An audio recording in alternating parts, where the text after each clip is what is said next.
Amani Bakari had built one of Africa's largest business empires, but nothing prepared him for what he found when he came home 3 days earlier than expected. A faint child's cry drifted across the quiet garden, leading him behind thick bushes to a rusted dog cage. Inside, his elderly mother, Mama Zawadi, held his trembling 6-year-old son Jabari close to her chest. Their clothes were filthy, their faces streaked with tears, and the blazing Lagos sun showed no mercy. Then his elegant wife looked him in the eye and whispered without remorse, "They belonged there." In that instant, Amani realized the greatest betrayal had been waiting inside his own home. Before we begin, tell me where you're watching from and what time it is in your country right now. I'd love to know how far this story has traveled. And if you enjoy emotional stories about justice, hope, and family, don't forget to subscribe so you won't miss our next journey. The city of Lagos never truly slept. Even before sunrise, the streets hummed with impatient traffic, roadside vendors arranged colorful displays of fresh fruit, and the distant sound of construction echoed across neighborhoods that seemed to expand every month. Towering above much of the city stood the sleek headquarters of Bakari Holdings, one of West Africa's fastest-growing investment companies. Newspapers often described its founder, Amani Bakari, as a visionary whose determination had transformed a modest family business into a multinational empire. To the public, Amani represented success, discipline, and generosity. To those who knew him personally, however, he was simply a quiet man who never forgot where he came from. Long before the expensive suits, private jets, and international awards, Amani had been raised by a widowed mother who sold vegetables in a crowded neighborhood market. Every naira she earned was stretched carefully between rent, food, and school fees. She often skipped meals so her son could eat, never allowing him to see the sacrifices hidden behind her gentle smile. Her name was Mama Zawadi Bakari. Even at 69 years old, she carried herself with remarkable dignity. Silver strands had begun to replace her once dark hair, and deep lines marked the years of hardship she had endured, yet her eyes still radiated kindness. She believed wealth meant little if it could not improve someone else's life. That belief had shaped Amani from childhood and remained the guiding principle behind every charitable foundation his company supported. Whenever journalists asked Amani about the secret to his success, he always gave the same answer. "My mother taught me that integrity is worth more than money." He never considered those words a prepared speech. They were simply the truth. Despite his enormous responsibilities, Amani tried to protect his family from the constant attention that followed him. He preferred quiet evenings at home over lavish social events. When business allowed, he enjoyed eating dinner in the garden while listening to his 6-year-old son tell endless stories about school. Jabari Bakari possessed an imagination far bigger than his small frame. He loved drawing animals, climbing mango trees, and asking questions that often made adults laugh. His teachers described him as unusually kind for his age. Whenever another child forgot lunch, Jabari quietly shared his own without telling anyone. Much of that compassion came from the person he admired most, his grandmother. Every afternoon after school, Jabari would run straight into Mama Zawadi's arms before racing into the kitchen to help her prepare simple snacks. While waiting for dinner, she told him traditional African folktales passed down through generations, stories about courage, humility, forgiveness, and the importance of protecting those who could not protect themselves. To Jabari, those stories felt more exciting than any television show. To Mama Zawadi, they were lessons she hoped would guide him long after she was gone. Watching them together always filled Amani with quiet gratitude. His demanding career required frequent international travel. Meetings in London, conferences in Dubai, investment negotiations in Johannesburg, and development projects across East Africa often kept him away from home for days or even weeks. Knowing his mother cared for Jabari allowed him to focus on work without constant worry. He trusted her completely, There was only one person whose growing unhappiness escaped his attention: his wife. Nima Bakari appeared to be everything people expected from the wife of a billionaire. She was graceful, elegantly dressed, and actively involved in charity galas, cultural events, and business receptions. Magazine covers frequently praised her sophistication, while social media celebrated her polished image as the perfect African businesswoman and devoted mother. She smiled easily whenever cameras appeared. She greeted guests with warmth. She spoke softly, carefully, choosing every word. No one questioned the image she had spent years creating. Inside the walls of the mansion, however, another version of Nima slowly emerged. She disliked how often Amani sought his mother's advice before making important family decisions. She disliked hearing guests praise Mama Zawadi's wisdom. Most of all, she disliked seeing Jabari choose his grandmother's company over her expensive gifts. Whenever the little boy scraped his knee, he ran to Mama Zawadi. Whenever he had a nightmare, he asked for his grandmother. Whenever Amani returned from another overseas trip, the first stories he wanted to hear came from his mother and son sitting together beneath the old mango tree. Each moment seemed small. Together they quietly fed Nima's growing resentment. She never argued openly. Instead, she smiled. She waited. She observed. Late one evening, after another successful charity banquet, the family gathered in the spacious living room. Amani had just returned from Abuja after signing a major infrastructure agreement. The atmosphere felt relaxed as everyone shared tea before bedtime. Jabari climbed onto his grandmother's lap with a drawing in his hands. "Grandma," he said proudly, "I drew our whole family." Mama Zawadi laughed softly. "Let me see." The colorful picture showed Amani standing beside Mama Zawadi, while Jabari held both their hands. Nima stood nearby beneath a bright yellow sun. "It is beautiful," Mama Zawadi said warmly. Amani smiled. "I think that's the best portrait anyone has ever made of me." Nima looked at the drawing for several seconds. Her smile remained perfectly polite, but something flickered behind her eyes. She noticed that the child had placed his grandmother at the very center of the picture. Not her. No one else seemed to notice. The conversation continued naturally, yet Nima quietly folded the drawing and placed it on the coffee table. Later that night, after everyone had gone upstairs, she remained alone in the living room, staring at the drawing beneath the dim lights. Her fingers tightened around the paper. She whispered to herself, "No one respects the woman of this house." Upstairs, Mama Zawadi gently tucked Jabari into bed. "Will Daddy leave again soon?" the little boy asked sleepily. "He probably will," she answered honestly. "But he'll always come back."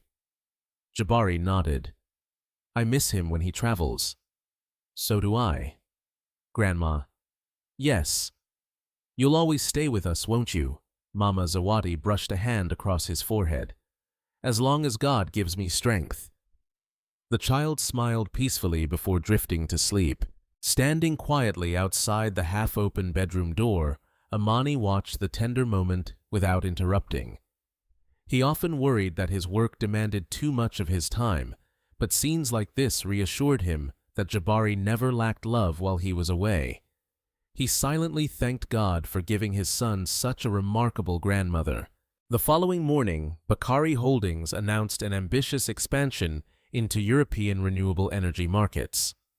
The project required Amani to spend nearly 3 weeks traveling between several countries to finalize investment agreements worth hundreds of millions of dollars. His executive team insisted his personal presence was essential. The schedule would be exhausting. Before leaving, Amani gathered his family for breakfast. He hugged Jabari tightly. "Be a good boy." "I will." He kissed his mother's forehead. "Please don't work too hard." Mama Zawadi chuckled. "I've been telling you that for years."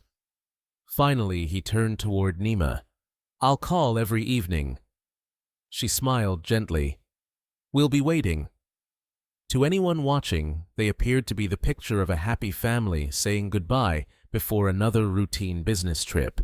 No one could have imagined that the moment Amani's plane disappeared into the morning sky, the balance inside the Bakari household would begin to shift in ways that would soon destroy the peace he believed was unbreakable. The morning after Amani Bakari's private jet departed Lagos, the mansion felt strangely different. Nothing dramatic happened at first. The fountains still flowed beside the entrance. The gardeners continued trimming hedges into perfect shapes.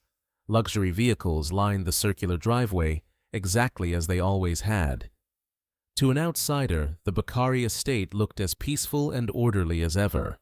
Only the people living inside noticed the subtle change.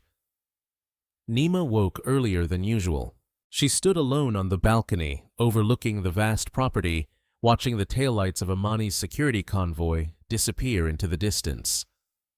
A faint smile crossed her face, not because she missed her husband, but because she knew she would now have complete control of the household for nearly 3 weeks. She slowly sipped her coffee. "No interruptions," she whispered to herself. Finally.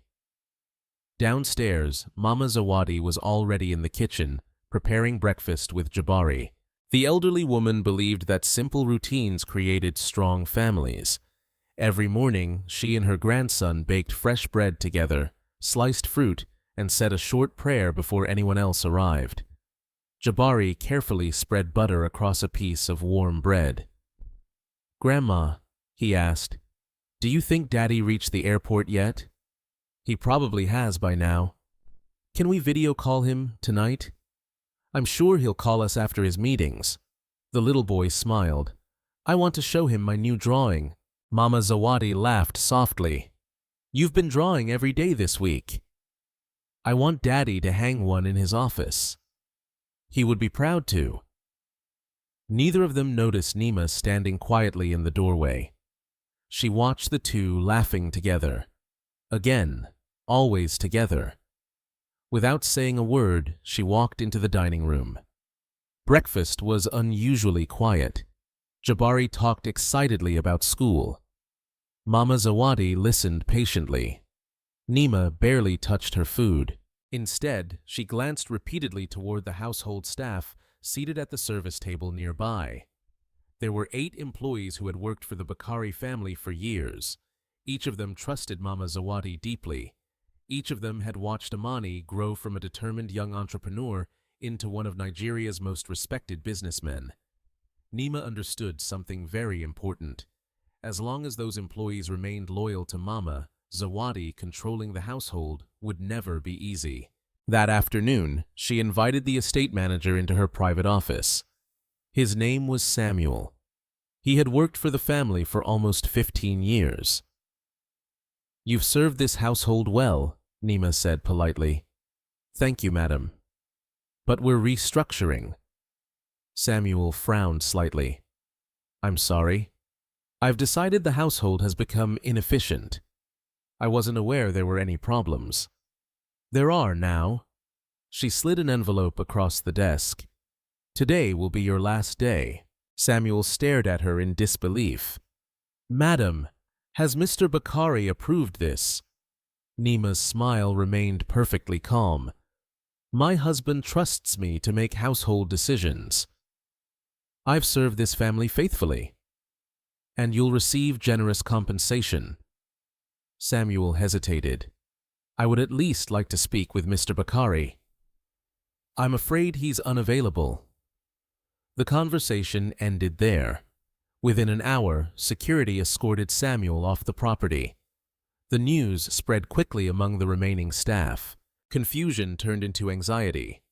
No one understood why such a loyal employee had suddenly been dismissed. The following day, another longtime housekeeper was informed that her services were no longer required. Then the family chauffeur. Then one of the cooks. Every dismissal came with the same explanation: household restructuring. By the end of the week, more than half of the long-time employees had disappeared. In their place arrived unfamiliar faces, Men and women hired personally by Nima. They addressed only her. They followed only her instructions. Most importantly, they had no emotional connection to Mama Zawadi or Amani. The atmosphere inside the mansion slowly transformed. The cheerful conversations that once filled the kitchen disappeared. Employees lowered their voices whenever Nima entered a room. Even laughter became rare. Mama Zawadi noticed the changes immediately. One afternoon she approached Nima gently. "My daughter," she said kindly, "many faithful workers have left this week." Nima looked up from her tablet. "I wanted a more professional team. They were good people. They had become too comfortable."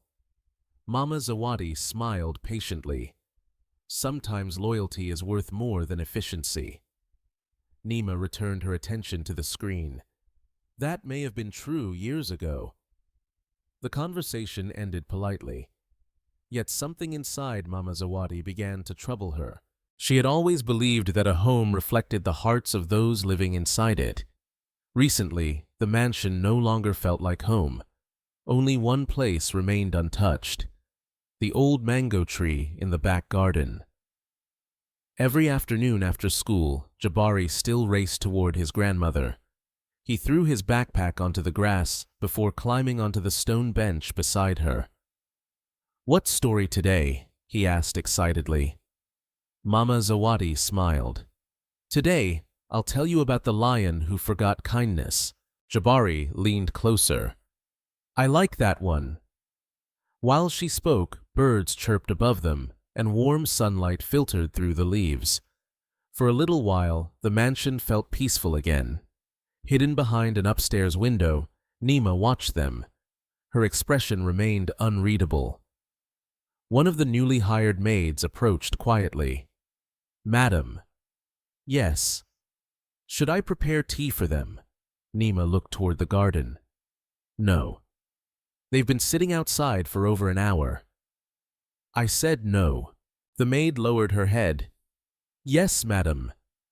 Nima continued watching until the two figures disappeared into the house.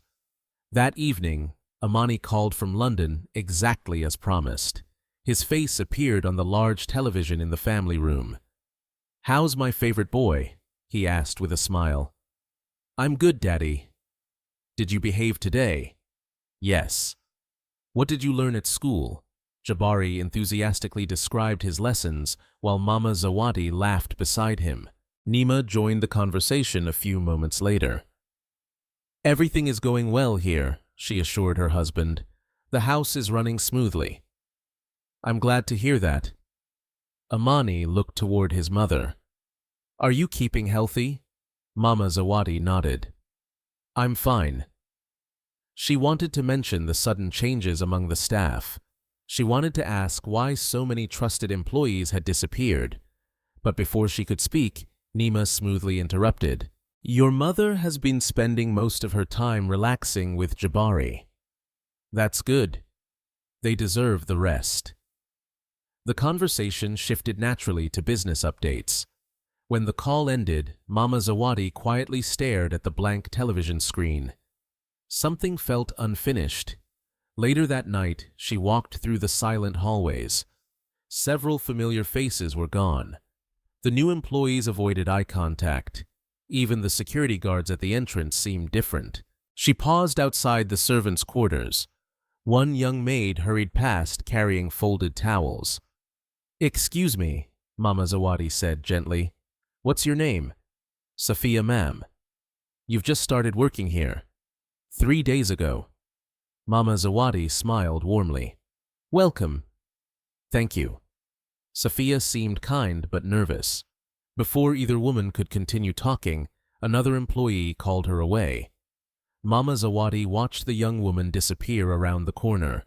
For reasons she could not explain, she felt that Safiya carried a quiet sadness behind her eyes. The next morning brought another surprise. Nima announced new household rules. Meals would now be served only at fixed hours. Certain sections of the mansion would remain locked unless permission had been granted.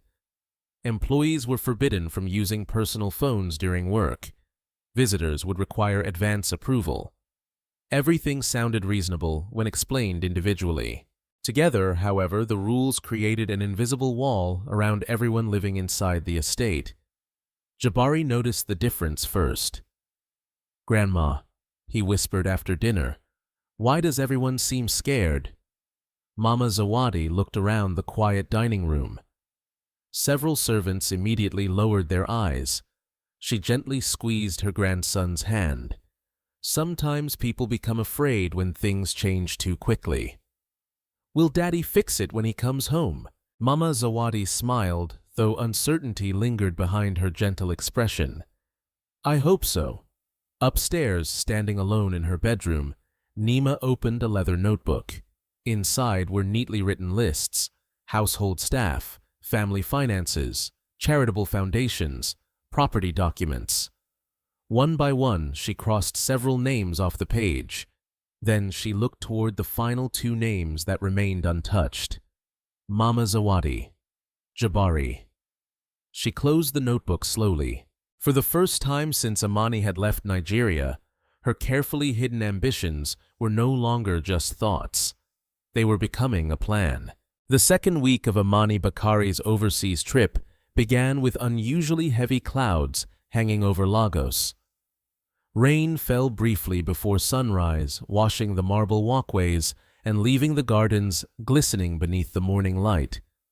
By breakfast, the weather had cleared, but the warmth that once filled the Bakari mansion had not returned. The silence inside the house had become almost unnatural. Conversations among the staff stopped whenever Nima entered a room. Doors closed more quietly. Footsteps became lighter. Everyone seemed to fear attracting attention. Only Jabari remained too young to understand why the atmosphere had changed so dramatically. He still greeted every servant with a cheerful smile. He still ran toward his grandmother after school. He still believed adults always did the right thing. Mama Zawadi wished she could believe that too. That morning, she walked toward the sitting room, intending to call Amani before he entered another business meeting in Germany. He had promised to keep his phone available for a few minutes every morning if the family needed him. As she reached for the cordless phone resting on the wooden table, she noticed something strange. The screen was completely black. She pressed the power button. Nothing happened. Perhaps the battery had died. She carried it toward the charging station. The cable had been removed. She frowned. A few minutes later, she found Safiya arranging flowers in the hallway. "My dear," Mama Zawadi asked gently, "have you seen the charger for the house phone?" Safiya hesitated. I thought it was here yesterday." "So did I. I'll look for it." "Thank you." Safiya searched several drawers before quietly shaking her head. "I'm sorry, ma'am, I can't find it." Mama Zawadi smiled politely. "It's all right." But something inside her told her this was no accident. After breakfast, she decided to use her own mobile phone instead. She reached into her handbag. It wasn't there. She searched the bedroom, the living room, the kitchen. Nothing. For nearly half an hour, she calmly retraced every step she had taken since the previous evening. The phone had vanished. When Nima finally appeared downstairs, Mama Zawadi approached her with quiet concern. "My phone seems to be missing." Nima barely looked up from the documents she was reading. "Perhaps you misplaced it. I always keep it in my handbag." "You've been forgetting little things lately." Mama Zawadi looked at her carefully. "I don't believe I forgot." Nima offered a sympathetic smile. "Memory changes with age." The words sounded gentle. The meaning behind them did not. Mama Zawadi chose not to argue. She simply nodded and walked away. Behind her, Nima watched silently. Exactly as planned. That afternoon, another small incident occurred. Jabari returned home excited after receiving high marks on a school assignment. He rushed toward his grandmother, holding the paper above his head. "Grandma, I got everything right. Mama Zawadi hugged him proudly. I knew you could do it. I want Daddy to see. We'll send him a picture tonight. As they entered the family room, Jabari reached for the tablet normally used during video calls. It was gone. He searched every shelf. Grandma, what is it? The tablet isn't here. Mama Zawadi looked around. It was here yesterday. Before either of them could continue searching, Nima entered.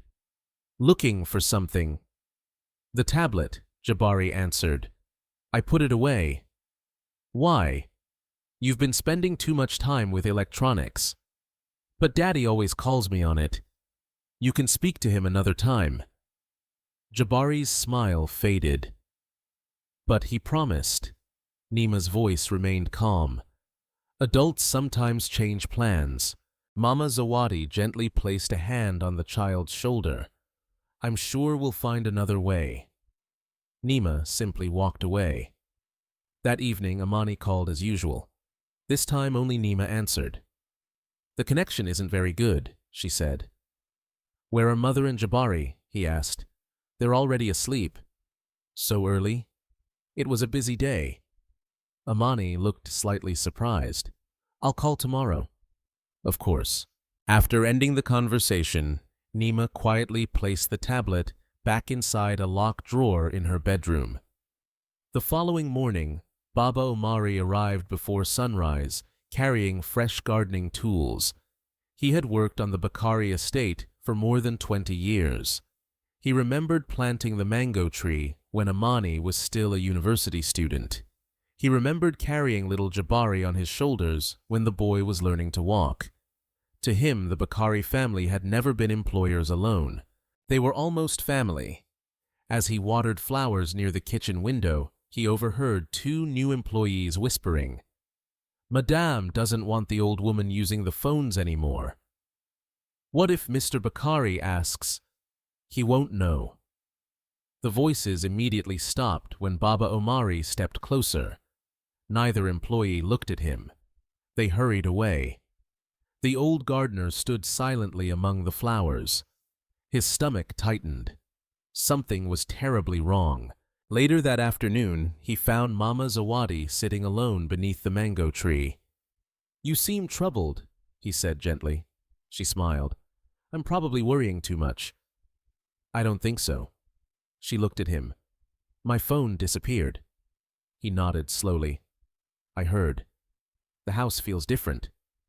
It does. But I can't understand why. Baba Omari carefully looked around to ensure nobody was nearby. Please be careful. Mama Zawadi frowned. Careful? There are many new people here. I've noticed. They don't answer to anyone except Madam Nima. She remained silent. I shouldn't say more, he whispered. If she learns we spoke. His sentence remained unfinished. Mama Zawadi understood. Fear had entered even the hearts of people who had once spoken freely. That evening, another unexpected visitor arrived. Pastor Ezekiel from the neighborhood church had come to deliver food collected for one of the Bakari Foundation's community outreach programs. For years, Mama Zawadi personally coordinated the donations. The pastor smiled warmly at the security gate. I'm here to see Mama Zawadi. One guard spoke quietly into his radio. Moments later, Nima appeared. I'm afraid she's resting. I only need a few minutes. She's not receiving visitors. I'll leave the documents. I'll handle everything. The pastor hesitated. Could you at least tell her I stopped by? I will. He thanked her politely before leaving. Inside the mansion, Mama Zawadi never learned he had visited. By sunset, she had begun noticing another disturbing pattern. Letters addressed to her no longer arrived. Several invitations to charity events had disappeared.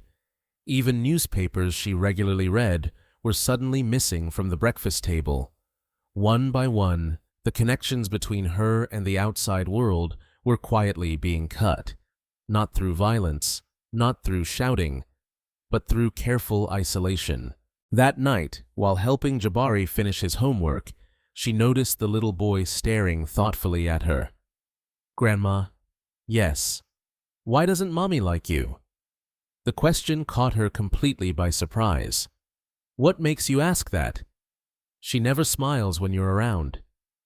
Mama Zawadi remained silent for several seconds.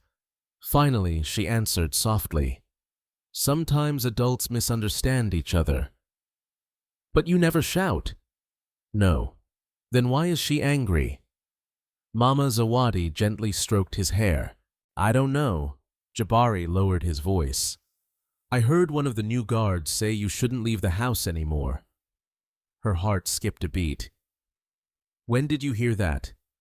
"Yesterday." "What exactly did he say?" "He said Madame doesn't want anyone talking to you." Mama Zawadi felt a chill despite the warm evening air. Children rarely paid attention to adult conversations, which meant the guard had spoken carelessly, or confidently, confident that nobody would challenge him. Later that night, unable to sleep, Mama Zawadi quietly walked through the hallway. As she passed Nima's study, she noticed light beneath the door. Curious, she paused. Inside, Nima was speaking on the phone. "No," she said calmly. "Not yet." A brief silence followed. "They're becoming easier to control." Another pause.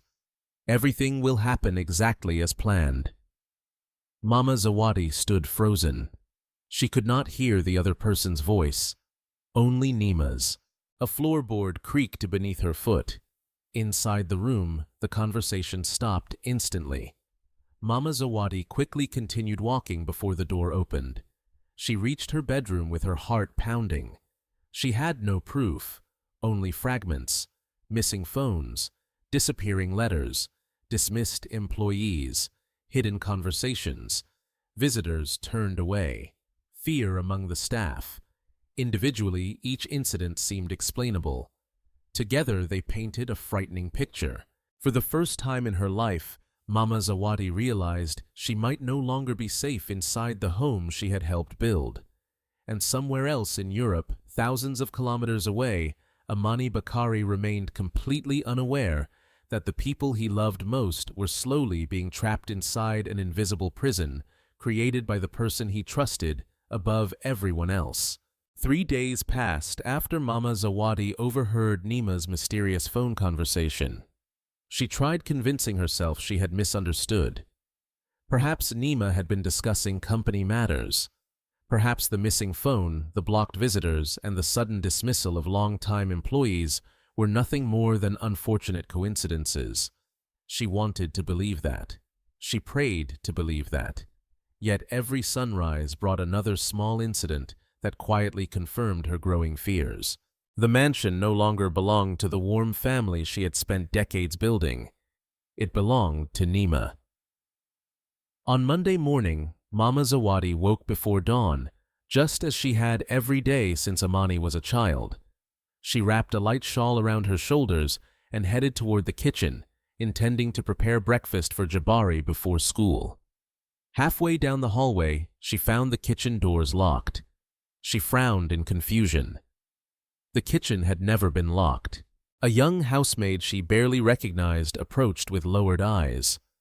"Good morning, ma'am." "Why is the kitchen locked?" "The new schedule, ma'am." "What schedule?" "Madam Nima ordered that only kitchen staff may enter before 7. Mama Zawadi smiled politely. "I've prepared breakfast in this house for nearly 30 years. "I'm sorry." "The key." "I don't have it." The maid's voice trembled. She was genuinely afraid. Mama Zawadi placed a reassuring hand on her shoulder. "It's all right." She turned away without another word. From the second-floor balcony, Nima watched the exchange in silence. A faint smile touched her lips. One more boundary had been established.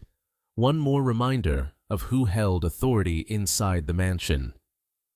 When Jabari came downstairs 20 minutes later, he immediately noticed something was different. "Grandma." "Yes." You didn't make breakfast. I wasn't allowed inside today. The little boy frowned. Not allowed. The cooks prepared everything. He looked toward the dining table, where unfamiliar servants arranged expensive dishes with mechanical precision. It doesn't smell like your pancakes. Mama Zawadi forced a smile. Maybe tomorrow. Nima entered the dining room at that moment. There won't be pancakes tomorrow. Jabari looked surprised. But Grandma always... We're changing the menu. The child lowered his head. Okay. The answer lasted only 2 seconds, but Mama Zawadi saw disappointment cloud his young face. That hurt far more than being kept out of the kitchen. After Jabari left for school, she decided she could no longer ignore what was happening. If her phone had disappeared, she would simply borrow another one. She found Safiya dusting shelves in the library. "My dear," Mama Zawadi said quietly, "may I ask you something?" "Of course." "Could I borrow your phone for a moment?" Safiya froze. Her fingers stopped moving. She glanced nervously toward the open doorway.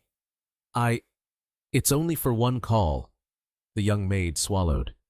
"I'm sorry. You don't have your phone." "I do." Then, Safiya lowered her voice almost to a whisper.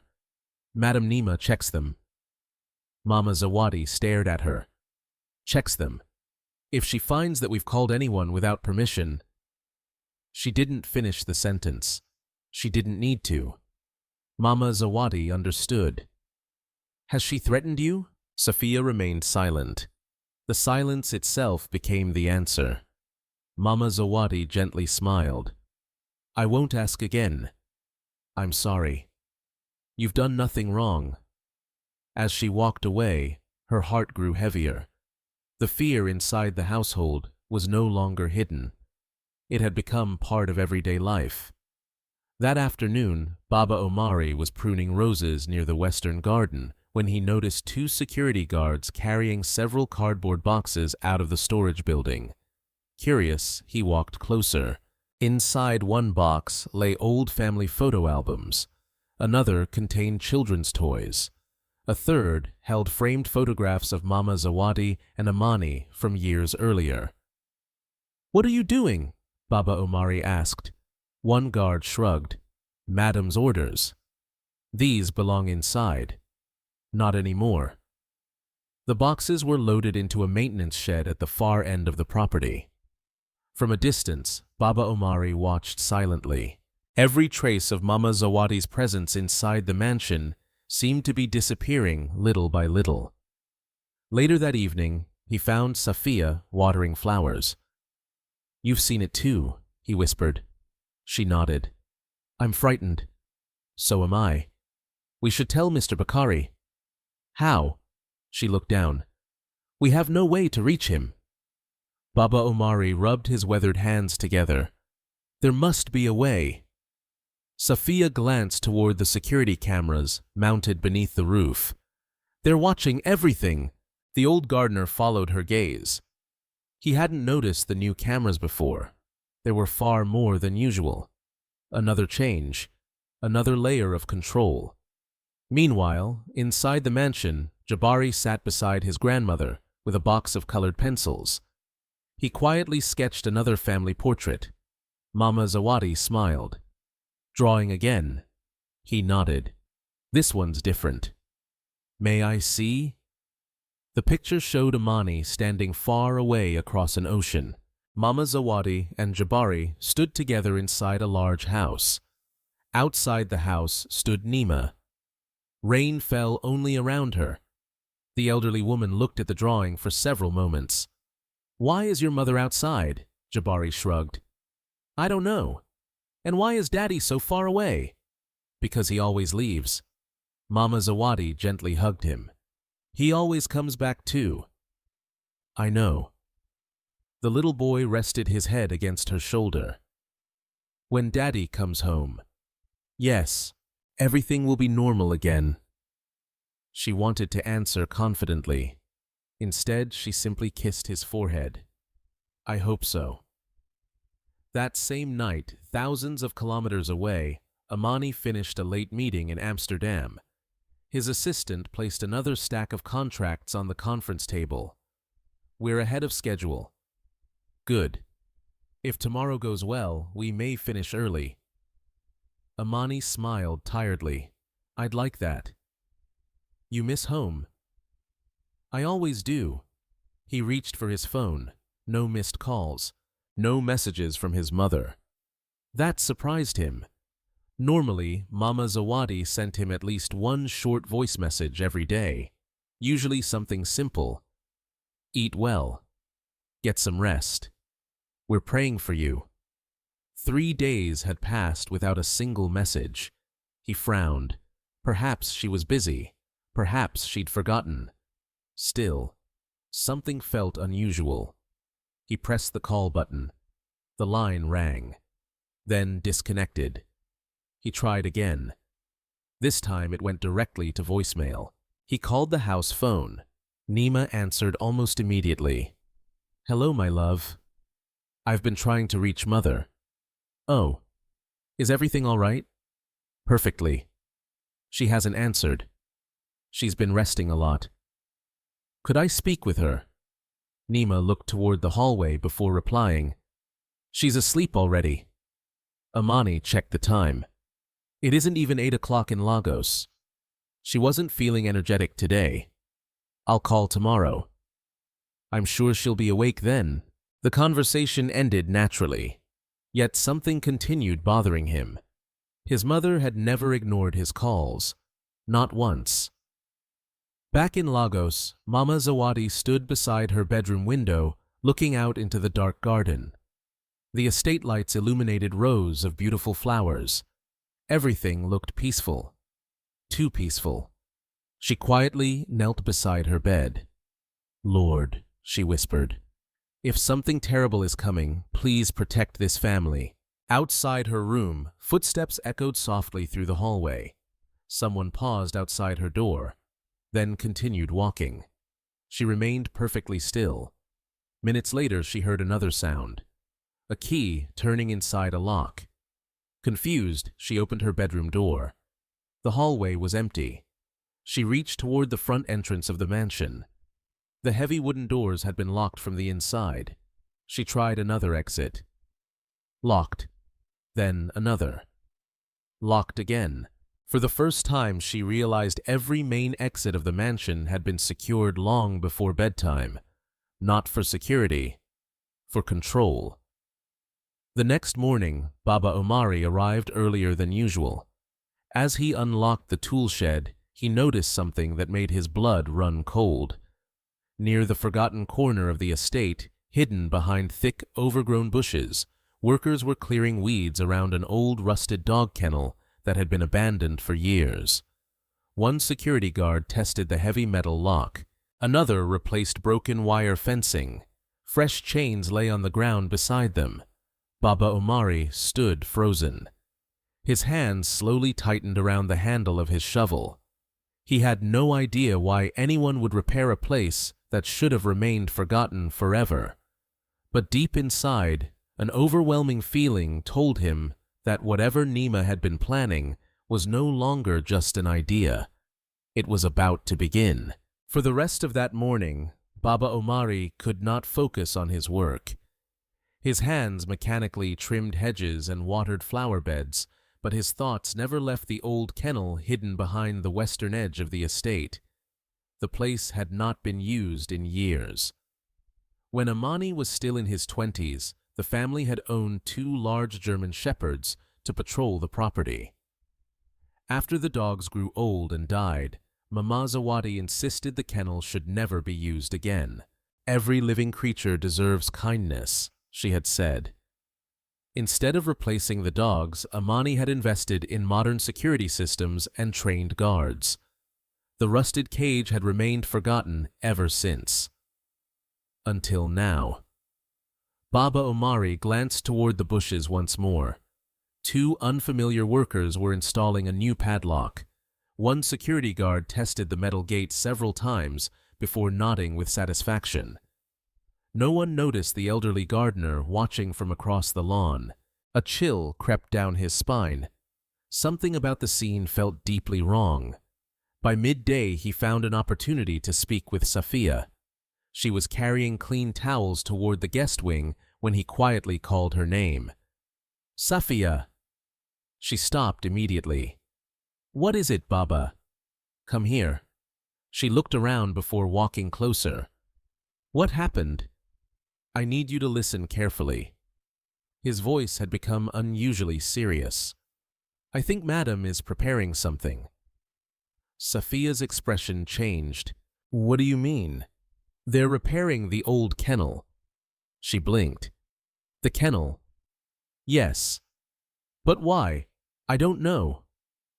The young maid remained silent for several seconds. Then she remembered something. "Yesterday." "What?" "I saw 2 delivery men unloading bottled water and canned food. So, they weren't taken into the kitchen." "Where did they go?" "I couldn't see." Baba Omari slowly exhaled. "Something terrible is coming." Safiya lowered her voice. "We have to warn Mama Zawadi. But carefully. Someone is always watching." The old gardener nodded. "Tonight." That afternoon, Mama Zawadi was helping Jabari finish reading a storybook when Nima entered the sitting room. She wore an elegant cream-colored dress and smiled pleasantly. "I've been looking for both of you." Mama Zawadi closed the book. "Is everything all right?" "Of course." Nima handed her a thick folder. "I need your signature." Mama Zawadi adjusted her reading glasses. "What are these?" "Routine administrative documents. For the family charities." The elderly woman began reading carefully. Years of helping Amani build charitable organizations had taught her never to sign legal documents without understanding every page. Several minutes passed. The smile slowly disappeared from Nima's face. Finally, Mama Zawadi looked up. "This isn't routine." "No. These papers transfer decision-making authority. They simply simplify administration. They remove my voting rights." Nima folded her arms. "You don't need those responsibilities anymore." Mama Zawadi remained calm. "Amani asked me to continue serving until I no longer felt able. Things change. Not without discussing them with my son." Nima's tone hardened almost imperceptibly. "He trusts me." "So do I." "Then sign." Mama Zawadi gently closed the folder. "I cannot." Silence filled the room. Only the ticking of the antique clock could be heard. Nima stared at her for several long seconds. "You should think carefully." "I already have. It would make life easier." "For whom?" Neither woman spoke. Jabari looked nervously from one face to the other. Finally, Nima forced another polite smile. "Very well." She picked up the folder. "We'll discuss it another day." As she walked away, her footsteps remained calm, but once outside the room, her jaw tightened with anger. Inside her private office, she slammed the folder onto the desk. The papers scattered across the polished wood. One sentence echoed repeatedly in her mind. "I cannot." Not won't. Cannot. That meant Mama Zawadi would never voluntarily surrender control. Nima pressed the intercom. "Bring Mr. Kamau." Within minutes, the head of the private security team entered. He was a broad-shouldered man in his 40s who had joined the estate only weeks earlier. "You called, Madame. I have a question." "Yes."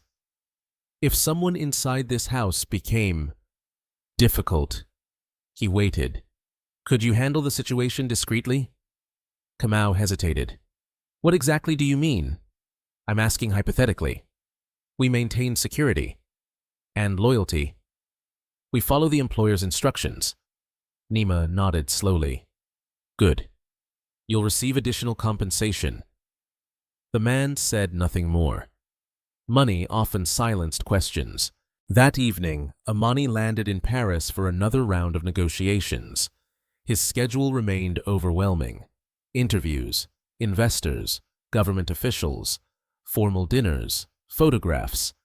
Yet, despite the constant activity, he couldn't shake the uneasy feeling that had followed him since Amsterdam. His mother still hadn't returned any of his calls. While waiting for a meeting to begin, he dialed her number again. Voicemail. He tried the house phone. No answer.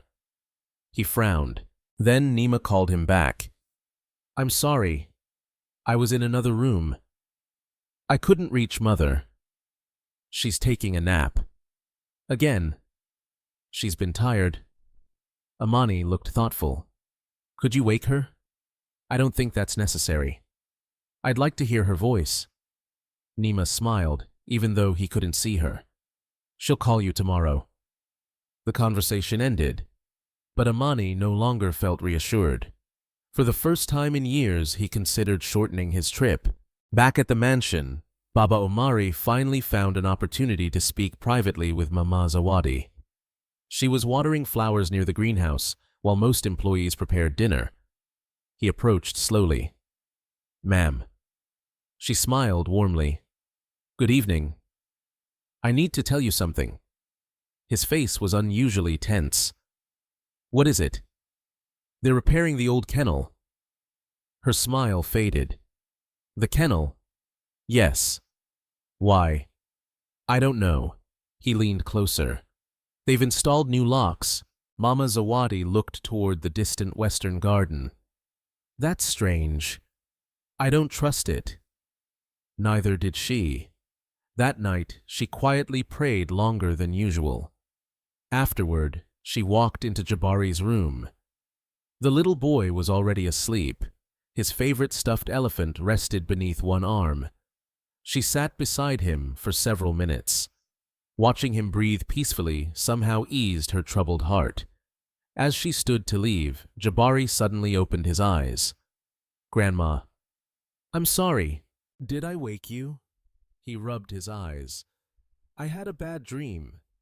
"What happened?" "I dreamed someone locked us somewhere dark." Mama Zawadi gently held his hand. "It was only a dream." "Will you stay until I fall asleep again?" "Of course." She softly hummed an old lullaby she had once sung to Amani decades earlier. Within minutes, the child drifted back to sleep. She remained seated beside the bed long afterward. Something inside her refused to settle. The following morning, Safiya entered the laundry room carrying fresh linens. While organizing shelves, she noticed a cardboard box pushed into a corner. Inside were several old family photographs. One picture caught her attention. It showed a much younger Amani standing proudly beside Mama Zawadi after opening his very first office. Written on the back were simple words. "Everything I become belongs first to my mother." Safiya smiled sadly. She slipped the photograph back into the box. As she turned to leave, she nearly collided with Nima. "What are you doing?" "I was putting away sheets." Nima glanced toward the open box. "Who told you to touch those?" "I'm sorry. I wasn't. Leave." "Yes, madam." Safiya hurried away. Behind her, Nima picked up the photograph. She stared at the handwritten message. "Everything I become belongs first to my mother." Her expression hardened. "No," she whispered. "It belongs to me now." She tore the photograph cleanly in half. Later that afternoon, David Okoro, the longtime family lawyer, arrived unexpectedly to deliver documents requiring Amani's future signature. As always, he asked to greet Mama Zawadi before leaving. The receptionist smiled nervously. "I'm afraid Madame isn't available." "I'll wait." "She isn't receiving visitors." David frowned. "That's unusual." "I've been instructed not to disturb her." He considered insisting. Instead, he handed over the envelope. "Please make sure she receives this." "Certainly." The moment he drove away, Nima quietly placed the envelope inside a locked drawer. Mama Zawadi never learned David had come. That evening, Kamau gathered 2 trusted security guards behind the maintenance building. He spoke quietly. "Madam may give special instructions soon." "What kind?" "You'll know when the time comes." One younger guard looked uneasy. "This isn't about Mr. Bakari's mother, is it?" Kamau's eyes narrowed. "You ask too many questions." The guard immediately fell silent. Far across the estate, hidden behind flowering hedges, Baba Omari accidentally overheard only one sentence before the men walked away. The order could come any day now. The old gardener gripped the handle of his wheelbarrow. His worst fear was no longer a suspicion. It had become a certainty. Whatever Nima was planning, it was dangerously close to happening. The morning began with an unusual calm. Golden sunlight spilled across the sprawling Bakari estate, illuminating the freshly watered gardens and marble pathways. Birds perched on the branches of the old mango tree, singing as though nothing had changed. To anyone driving past the mansion, it looked like another peaceful day in one of Lagos's wealthiest neighborhoods. Inside the house, however, tension lingered beneath every conversation. The servants moved cautiously. Nobody lingered in hallways. Nobody spoke louder than necessary. Even Jabari, who normally filled the house with laughter, sensed something he could not explain. He finished breakfast quietly before looking at his grandmother. "Grandma." "Yes, my dear. Can we stay in the garden today?" She smiled. "I'd like that." They spent most of the morning beneath the shade of the old mango tree. Mama Zawadi was teaching Jabari how to weave simple baskets from palm leaves, a skill she had learned as a little girl growing up in rural Nigeria. Jabari laughed every time his basket collapsed. "I'm terrible at this." "You'll improve." When you stop trying to hurry." He giggled. "Just like Daddy." Mama Zawadi chuckled softly. "Exactly like your father." Watching him laugh eased her troubled heart, if only for a little while. She had spent the previous night praying for wisdom. Something told her that the peaceful moments with her grandson were becoming increasingly precious.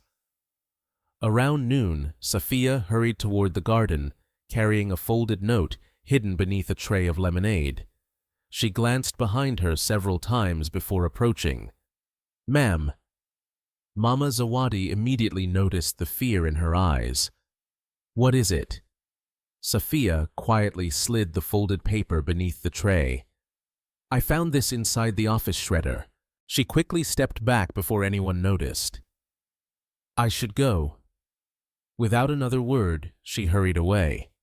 Mama Zawadi waited until the young maid disappeared before unfolding the crumpled paper. Most of the document had been torn. Only a few sentences remained readable. Transfer of authority. Final approval. Beneficiary. Upon signature. The rest had been destroyed.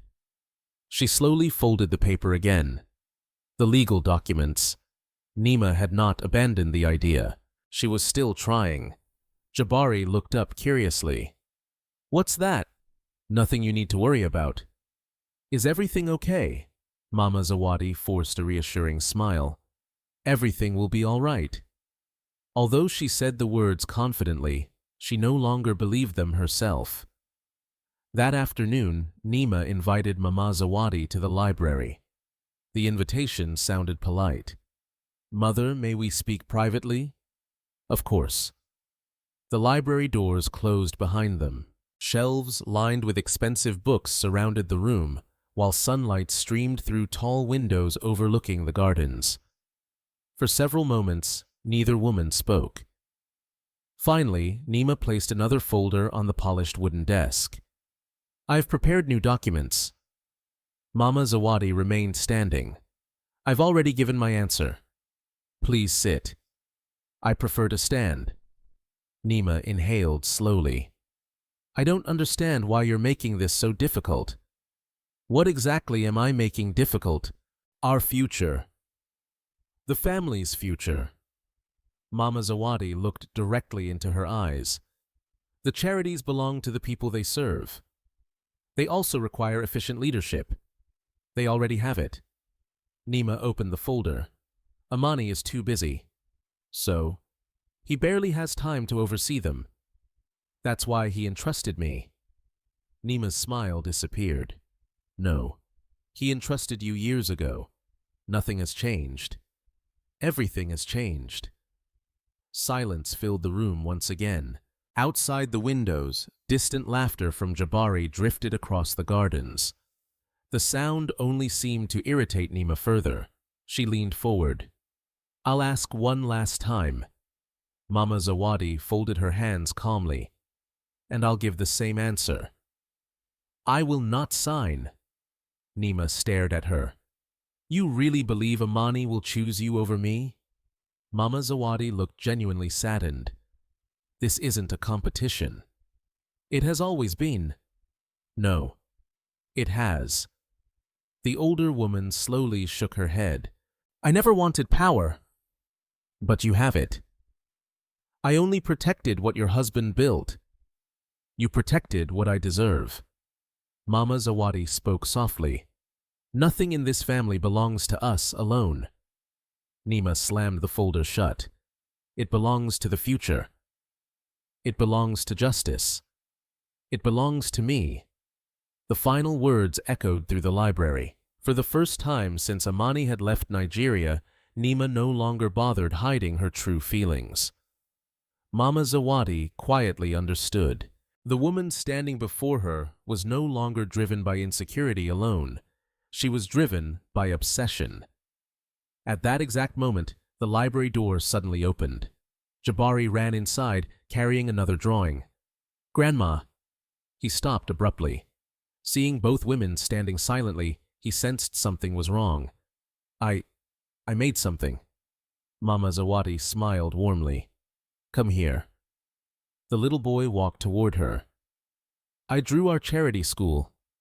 Mama Zawadi admired the colorful picture. It's beautiful. I drew all the children.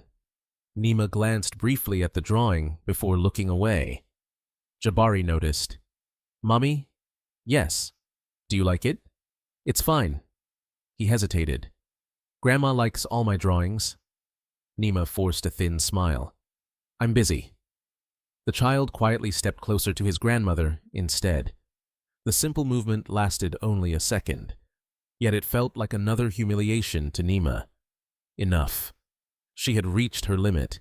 That evening after dinner, Nima summoned Kamau and 2 trusted security guards to her office.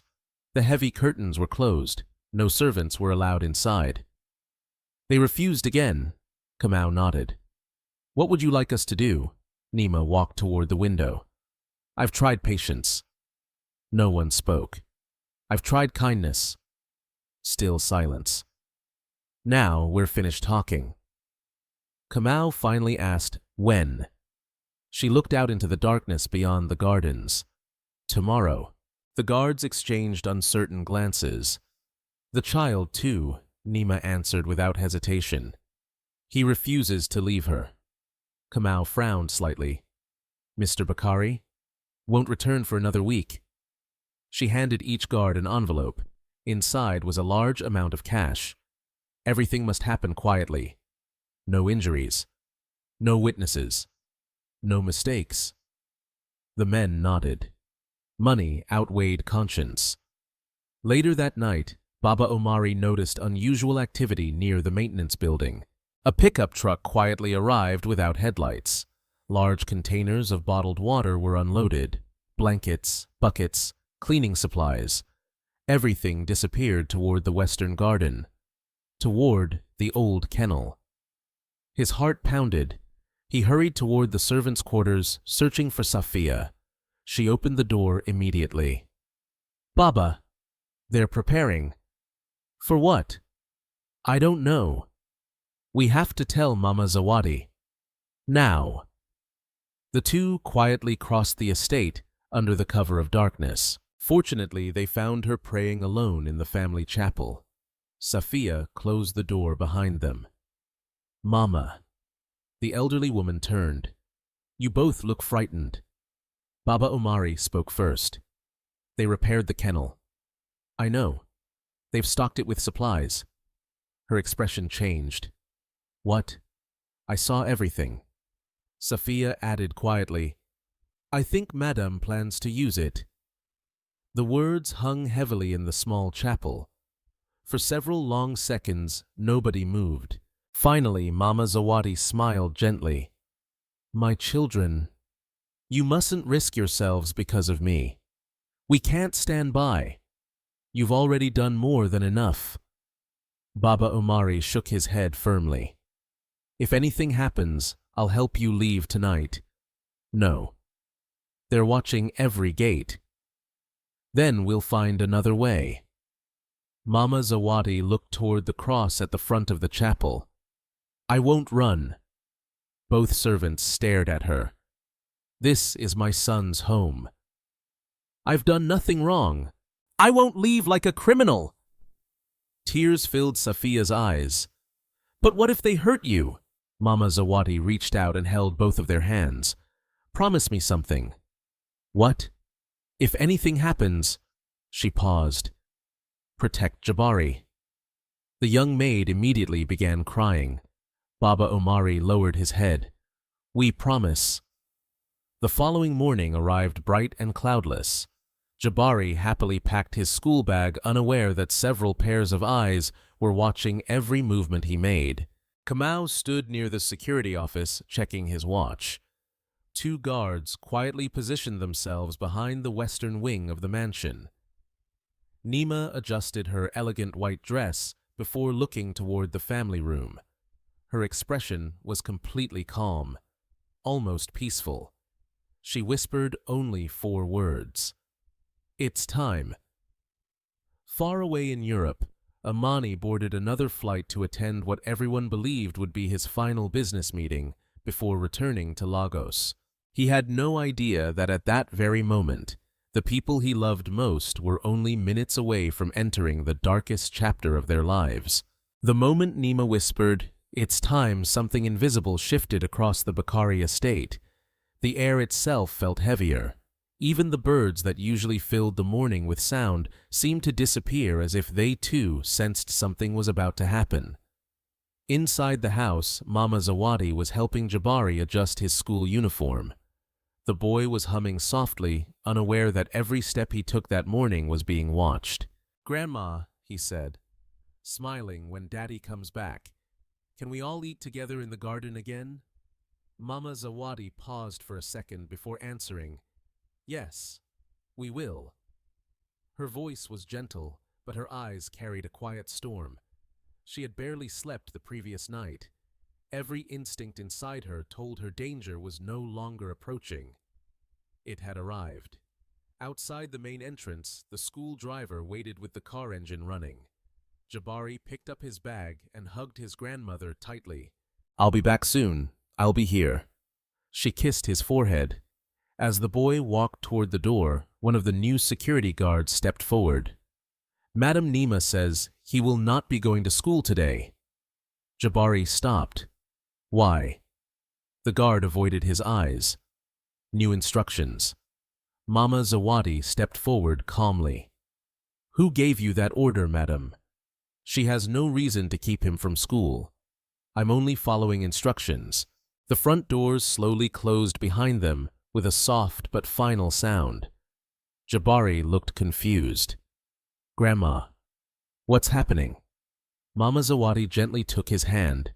"Stay close to me." Across the hallway, Nima appeared, her steps slow and deliberate. "There's no need for school today," she said smoothly. "I want to spend time with my family." Jabari frowned. "But I have a test. You'll take it another day." Mama Zawadi met her gaze. "This is unnecessary." Nima smiled faintly. "Everything I do is necessary." The tension in the room tightened. For several seconds, no one moved. Then Nima nodded slightly. Kamau stepped forward. "Take them." Before Jabari could react, 2 guards approached. "Wait!" the boy cried, stepping back. Mama Zawadi immediately moved in front of him. "Don't touch him." Her voice, though calm, carried a firmness that surprised even the guards. Kamau hesitated for a brief moment. Then Nima's voice cut through the silence. "Do it." The hesitation vanished. The guards grabbed Mama Zawadi by the arms. Jabari screamed, "Grandma!" He tried to pull her free, but another guard held him tightly. "Let me go." Mama Zawadi struggled not for herself, but to reach the child. "Don't be afraid," she called out to him. "It will be all right." But even as she said the words, she knew they might not be true. They were dragged through the hallway, past the silent servants, who stood frozen, too terrified to intervene. Safiya covered her mouth, tears already streaming down her face. Baba Omari clenched his fists so tightly his knuckles turned white. Neither of them dared to move. The consequences would be immediate. The consequences would be final. The back doors opened. Blinding sunlight flooded in. The heat outside was intense, pressing against their skin like a warning. Jabari continued crying as they were pulled across the garden. "Grandma." "I'm scared I'm here," she shouted back. "I'm right here." They passed the mango tree. They passed the flower beds. They passed the life that once felt safe. And then they reached it. The kennel. The rusted metal cage stood waiting beneath the open sky. Fresh chains gleamed under the sunlight. A new lock hung from the gate.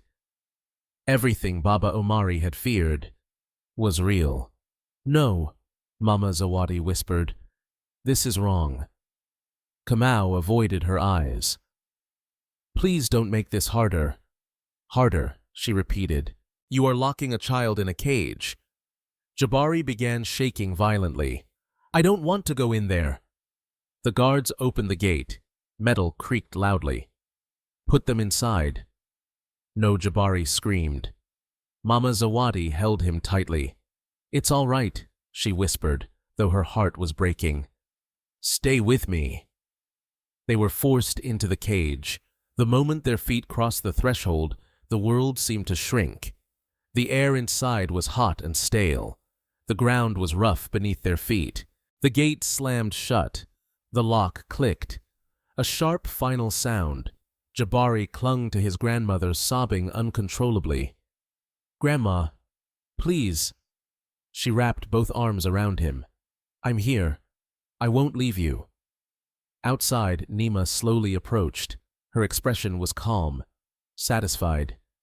"You should have signed," she said quietly. Mama Zawadi looked up at her. "You will answer for this." Nima tilted her head slightly. "No one will know. My son will. He trusts me. He trusts the truth." Nima's eyes hardened. "The truth is what people believe." She turned away. "Make sure they're given enough water." Then she walked back toward the mansion without looking back. The guards followed. One by one, they disappeared. Silence returned. The only sound left was Jabari's trembling breath. Minutes passed, then hours. The sun climbed higher. Heat pressed down relentlessly. Inside the cage, Mama Zawadi removed her scarf and used it to shield Jabari's head from the sun. "Stay close to me. I'm scared. I know. I don't want to be here. Neither do I." He looked up at her with tear-filled eyes. "Will Daddy come?"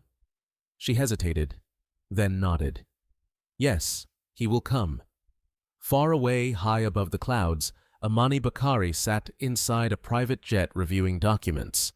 But his mind wasn't on business. Something felt wrong, deeply wrong. He closed the file in front of him, turned toward his assistant. "Cancel the next meeting." The assistant blinked. "Sir, I'm going home." Back in Lagos, the sun began to descend slowly. Shadows stretched across the garden. Inside the cage, Mama Zawadi held Jabari close as his crying finally softened into exhausted silence. His small body trembled against hers. "Grandma." "Yes, I'm thirsty." Her heart tightened. "I know." She looked toward the empty ground outside the cage. No water, no food, nothing. Only heat, only silence, only waiting. She lifted her eyes toward the distant mansion. For the first time in her life, it no longer looked like home. It looked like a place that had turned against its own people. She closed her eyes briefly, then whispered a quiet prayer. Please, let my son come back in time. The first night inside the cage felt endless. As the sun finally dipped below the horizon, the heat slowly faded, but the darkness that replaced it brought a different kind of fear. The garden, once a place of laughter and peace, became unfamiliar and cold. Crickets chirped in the distance, and shadows stretched across the ground like silent witnesses. Jabari had stopped crying, not because he felt safe, but because exhaustion had taken over. He lay curled against Mama Zawadi's side, his small fingers tightly gripping her dress, as if letting go would make everything worse. "Grandma," he whispered weakly. "Yes, my child. I'm still thirsty." Her heart broke again. She gently brushed his hair back from his forehead. "I know." She looked around the cage, praying that someone might have left water nearby. Nothing. Only the rough ground beneath them and the cold metal bars surrounding them. She pulled him closer. "Try to sleep." "I can't. I'll stay awake." "You promise." "I promise." The boy nodded slowly, his eyes fluttering before closing again. Mama Zawadi remained still, holding him as the night deepened. Every passing minute felt like an hour. Every sound made her alert. Somewhere in the distance, a door shut. Footsteps echoed faintly, but no one came near them. Not Safiya, not Baba Omari, no one. Inside the mansion, however, the silence was not peaceful. Safiya sat on the edge of her bed, her hands trembling. "I can't just leave them there," she whispered. Baba Omari stood near the window, staring out into the darkness. "If we go now, they will catch us. They are suffering. I know. We have to do something." The old gardener turned slowly. "I've lived long enough to know when a situation is dangerous. This is beyond dangerous. Then we act carefully." Safiya wiped her tears. "What do? We wait for the right moment. And if there isn't one," Baba Omari didn't answer immediately. Then he said quietly, "Then we create one." Back outside, the night grew colder. Mama Zawadi adjusted her position slightly to keep Jabari warm. Her back ached, her legs felt numb, but she didn't move away from him, not even for a second. Suddenly, she heard something, a faint rustling. She lifted her head. "Who's there?" Silence. Then a soft whisper. "Ma'am." Her heart jumped. Safiya. A shadow moved closer to the cage. It was her. The young maid crouched low, holding a small bottle. "I don't have much time," she whispered urgently. "I brought water." Tears filled Mama Zawadi's eyes. "God bless you." Safiya carefully pushed the bottle through the narrow gap between the bars. Mama Zawadi opened it quickly and held it to Jabari's lips. "Drink slowly." The boy stirred his eyes, opening weakly. "Water." He drank eagerly, small hands gripping the bottle. Slowly, she reminded him. Safiya glanced nervously over her shoulder. "They're watching the cameras, but there's a blind spot here for a few minutes. You're risking everything. I couldn't leave you." Mama Zawadi reached out, touching her hand. "You are very brave." Safiya shook her head. "I'm just doing what's right." Footsteps echoed in the distance. Safiya froze. "I have to go." "Wait," Mama Zawadi whispered. "Tell my son." She stopped. There was no way, no phone, no message, no connection. Safiya understood. "I'll find a way." Then she disappeared into the darkness. The moment felt like hope. Small, fragile, but real. Inside the cage, Jabari rested his head against his grandmother again. "I feel a little better. Good. Will the lady come back?" Mama Zawadi didn't answer immediately. "No." "Why? Because she has already done what she wanted." Jabari looked confused. Why would she do this? Mama Zawadi closed her eyes briefly. Sometimes, people forget how to love. Far away, in the quiet of the night sky, Amani's private jet cut through the clouds at full speed. Inside the cabin, he stared out the window, unable to relax. His assistant approached cautiously. "Sir, you haven't slept." "I'm not tired. You've been awake for nearly 20 hours. "I said I'm not tired." The assistant stepped back. Something was different. Amani rarely spoke sharply. He ran a hand through his hair, exhaling slowly. "I need to land as soon as possible. We'll arrive in Lagos within 6 hours. Make sure the car is ready." "Yes, sir." Amani leaned back in his seat. His thoughts raced. His mother's silence. The unanswered calls. Nima's vague explanations. None of it felt right anymore. He whispered quietly to himself, "Please let them be okay." Back in Lagos, the second half of the night dragged on. The water Safiya had brought was nearly gone. Jabari slept lightly, waking every so often to shift closer to his grandmother. Mama Zawadi, however, remained awake. Her mind refused to rest. She thought about Amani as a child, about the small home they once lived in, about the sacrifices she had made, about the pride she felt when he succeeded.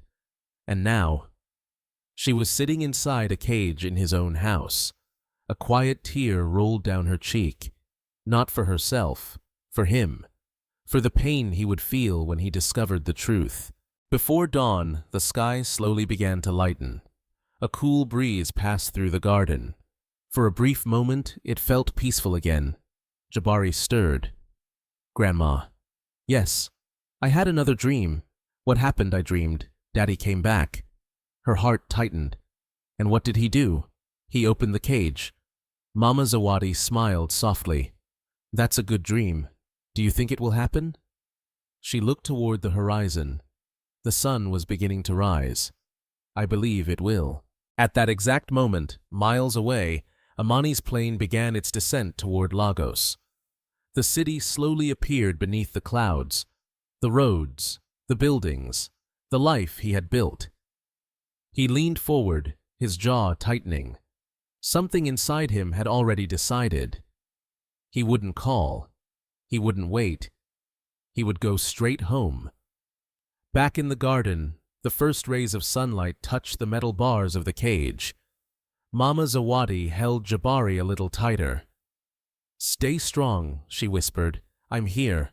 The sound of an engine echoed faintly in the distance. Neither of them noticed. But somewhere beyond the gates of the estate, a black car had just begun speeding toward the mansion. And everything was about to change. The sun had barely risen when the sound of tires crunching against gravel echoed faintly beyond the Bakari estate gates. Inside the mansion, the staff moved through their morning routines with forced normalcy, but beneath every action lay quiet tension. No one spoke about what had happened the previous day. No one mentioned the cage hidden behind the western garden. But everyone knew. Everyone felt it. Safiya had not slept. She stood near the kitchen window, her eyes drifting repeatedly toward the distant trees where Mama Zawadi and Jabari were being held. Every second that passed felt like a betrayal. "They won't survive like this," she whispered. Behind her, Baba Omari poured water slowly into a metal cup. "They will," he said, though his voice lacked conviction. For how long, he did not answer. At the far end of the mansion, Nima sat calmly at the breakfast table, dressed in a pristine white outfit.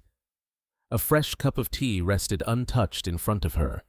She flipped through a stack of documents, her expression composed as though nothing unusual had occurred. One of the new maids approached nervously. "Madame, should we prepare breakfast for the others?" Nima didn't look up. The house will follow the new schedule. And Madame Zawadi. Nima's hand paused briefly on the page. She is not to be disturbed. The maid lowered her head. Yes, madam. Outside, the heat began to rise again. Inside the cage, Mama Zawadi adjusted the scarf she had wrapped around Jabari's shoulders. The boy was awake, but quiet, his energy already drained from the previous day. Grandma. Yes, my child. Is it morning? Yes. Will they let us out today? Mama Zawadi forced a gentle smile. Someone will come. Who? She hesitated for a moment. Your father. Jabari nodded slowly, though doubt flickered in his tired eyes. My stomach hurts. I know. I'm hungry. She closed her eyes briefly. There was nothing left to give him. The water Safiya had brought the night before was gone. The ground beneath them had already begun to heat again under the rising sun. Mama Zawadi tightened her arms around him. You're very strong. I don't feel strong. You are. He rested his head against her chest. Will you tell me a story? Her voice trembled slightly. Of course. And so she began telling him another story, one about a young boy who got lost in a forest but never stopped believing he would find his way home. As she spoke, her eyes remained fixed on the distant mansion, waiting, hoping, praying. At the same time, far beyond the estate walls, a black SUV sped through the streets of Lagos. Inside, Amani Bakari sat in silence. His jaw was tight, his hands clenched. The moment his plane landed, he had ignored his assistant's suggestion to rest. He had skipped every scheduled meeting. Something inside him refused to wait. Faster, he said quietly. The driver nodded. Yes, sir. Traffic blurred past them. The city moved as it always did, busy, loud, alive. But inside the car there was only urgency. Back at the mansion, Nima rose from the table and walked toward the living room.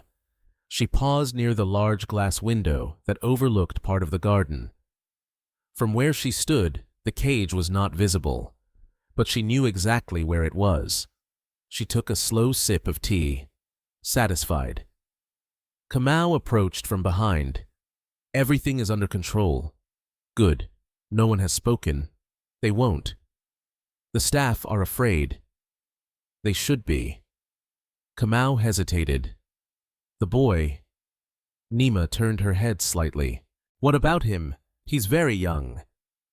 Her expression didn't change, and he said nothing more. Nima faced forward again. Compassion is expensive, Mr. Kamau. Silence followed. Do your job. Yes, madam. He walked away. For a brief moment, Nima's reflection stared back at her in the glass. Perfect, composed, untouchable. But behind her calm exterior, something darker lingered. Control. That was all she had ever wanted. And now she finally had it. Back in the garden, the sun climbed higher. Jabari's voice had grown weaker. Grandma. Yes, I'm tired. Close your eyes. I don't want to sleep. Why, what if I wake up and you're gone? Mama Zawadi held him tighter. I will never leave you. Promise. I promise. He nodded faintly. Then his eyes slowly closed. Mama Zawadi felt panic rise in her chest. Jabari. He didn't respond immediately. Jabari. After a few seconds, he stirred slightly. I'm here. Relief washed over her, but only for a moment. She looked toward the mansion again. Still no movement. Still no help. Her voice dropped to a whisper. Please, come back. At that exact moment, the black SUV turned sharply through the gates of the estate. The guards barely had time to react before the car sped into the driveway. Inside the vehicle, Amani's eyes scanned everything instantly. Something felt wrong, very wrong. The house was too quiet. The staff were too tense. The air itself seemed different. The car came to a sudden stop. Before the driver could open the door, Amani had already stepped out.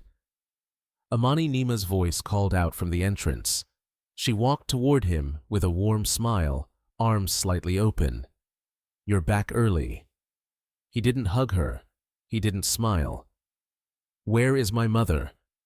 The question hit instantly. Nima paused for a fraction of a second. "She's resting. And my son? He's inside." Amani's eyes narrowed. "I want to see them. You just arrived now." His voice was calm, but firm. Nima forced a soft laugh. "You should at least." Amani stepped past her. The movement was small, but final. Something had already broken. Inside the mansion, the staff froze as he walked through the hallway. No one spoke. No one moved. Safia's heart began to race. Baba Omari stepped back quietly. They knew. This was the moment. Amani reached the living room. Empty.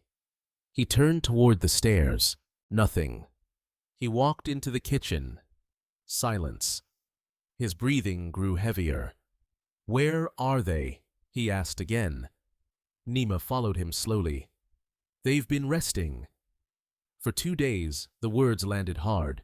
She said nothing. Amani turned sharply. His eyes locked onto hers. For the first time, she saw something she had never seen before. Not anger, not frustration.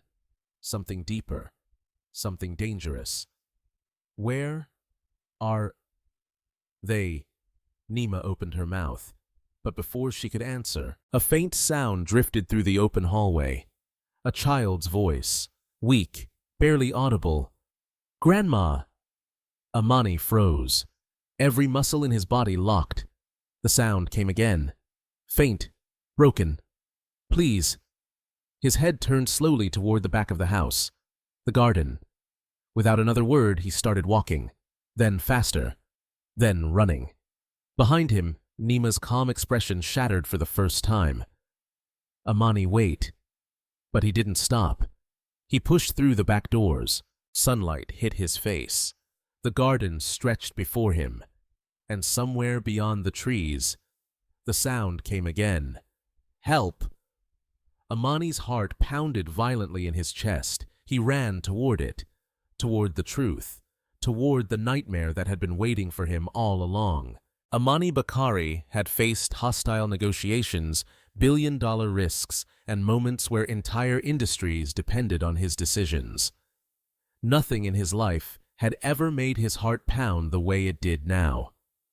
The sound of Jabari's voice, weak, broken, almost unrecognizable, cut through the morning air like a blade. "Help!" Amani ran. He didn't think. He didn't question. His polished shoes struck the stone path, then the grass, then the uneven soil of the far garden. Branches scratched against his arms as he pushed through thick bushes that had not been properly trimmed. Behind him, he could hear Nima calling his name. "Amani, stop." But her voice no longer mattered. Nothing mattered except that sound. He burst through the last line of shrubs and stopped. The world around him seemed to collapse into silence. There it was, the cage, rusted, locked, unforgiving. Inside it, his mother, his son. Mama Zawadi sat slumped against the metal bars, her arms wrapped tightly around Jabari's fragile body. Their clothes were dirty, their faces pale beneath the harsh sunlight, and their eyes, when they lifted them toward him, were filled with exhaustion and disbelief. For a moment, none of them moved. Amani's mind refused to accept what he was seeing. This was not real. It couldn't be real. "Mama," he whispered. The word broke in his throat. Mama Zawadi blinked slowly, as if afraid he might disappear if she looked too quickly. "Amani." Her voice was barely more than a breath. Jabari stirred weakly in her arms. "Daddy." That was all it took. Something inside Amani shattered. He rushed forward, grabbing the metal bars with both hands.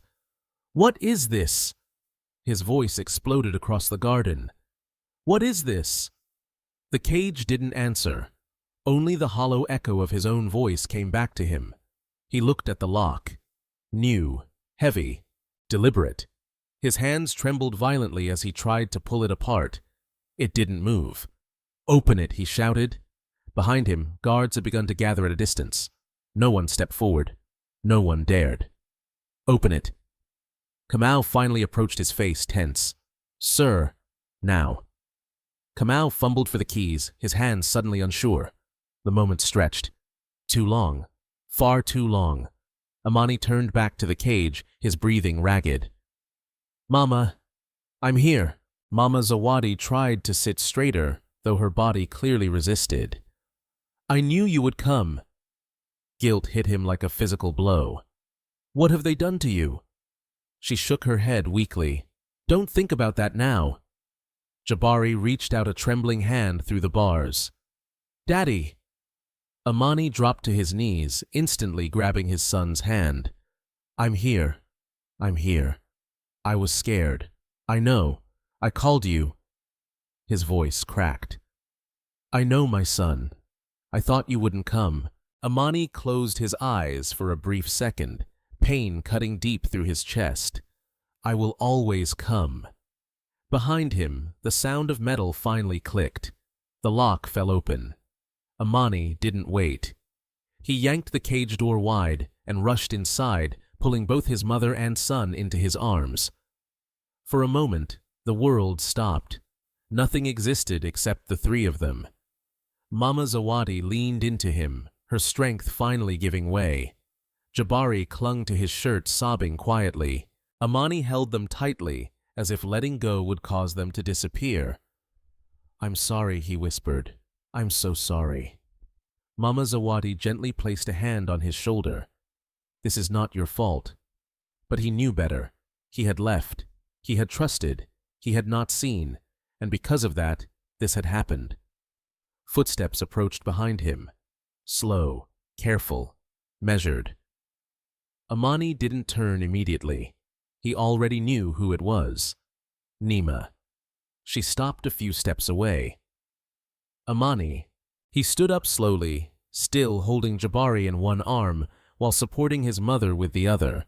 Then he turned. The look in his eyes was no longer confusion, no longer shock. It was something far colder. "What did you do?" Nima inhaled carefully. "You're overreacting." The words hung in the air. Unbelievable. Unacceptable.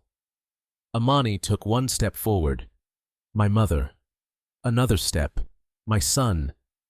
His voice dropped dangerously low. "In a cage." Nima lifted her chin slightly. They needed to learn boundaries. The sentence struck like a slap.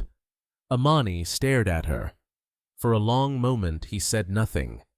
Then, "Say that again." Her confidence flickered, but only for a second. They refused to respect enough. The word cut through her completely. Silence followed. The guards shifted uncomfortably. The staff who had gathered at a distance watched in frozen fear. Amani took another step forward. "You locked my mother in a cage." No answer. "You locked my child in a cage." Nima's voice came out sharper now. They were interfering with the family structure. The words only made it worse. Amani let out a slow breath, then spoke again. "This is not a misunderstanding. No, this is not discipline." She tried to interrupt. "You don't understand. And this," he said, his voice now rising again, "is not something you get to explain away." For the first time, Nima's composure began to crack.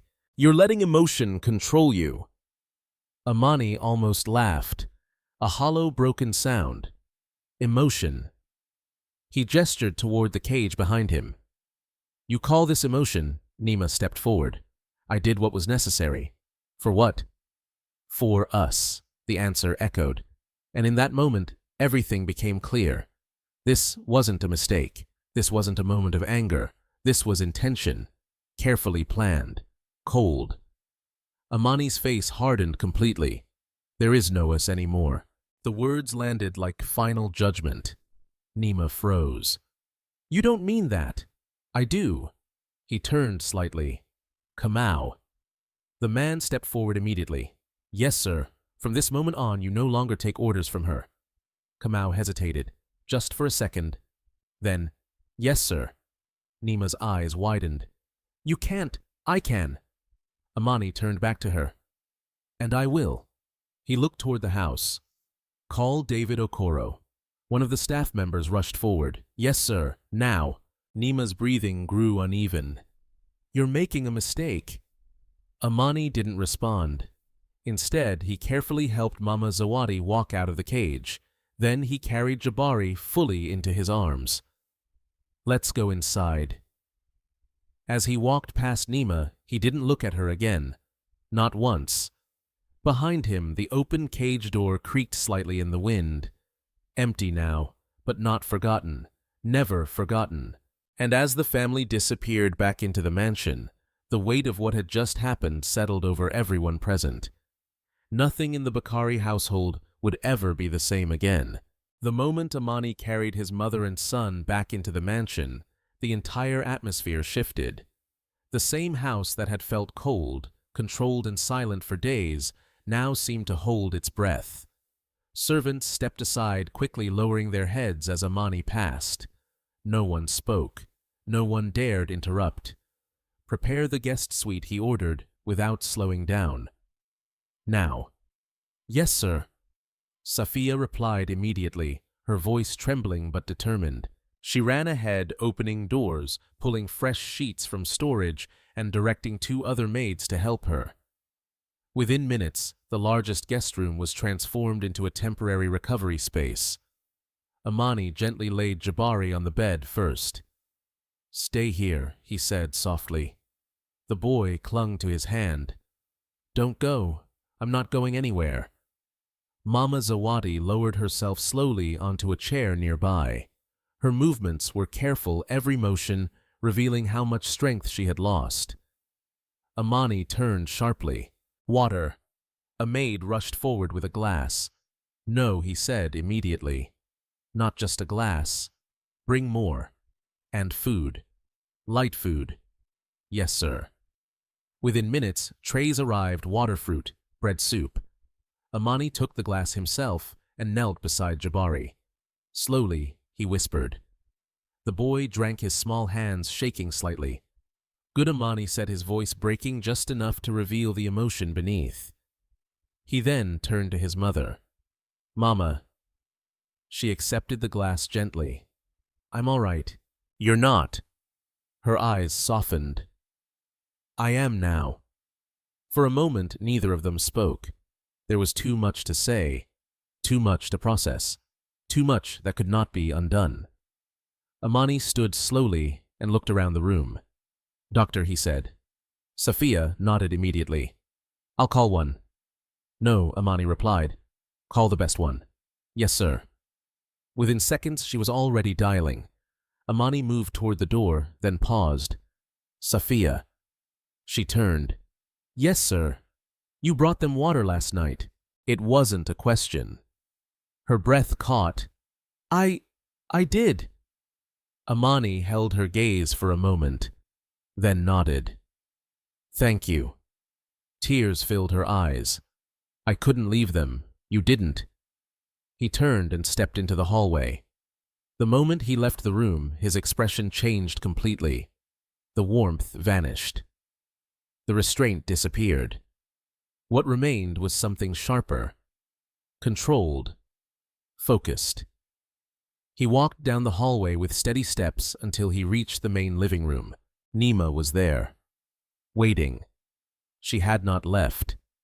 She stood near the center of the room, her posture still composed, but her eyes no longer carried the same confidence. "Amani, don't." The single word stopped her. He continued walking until he stood directly in front of her. There was no anger in his face now, only clarity.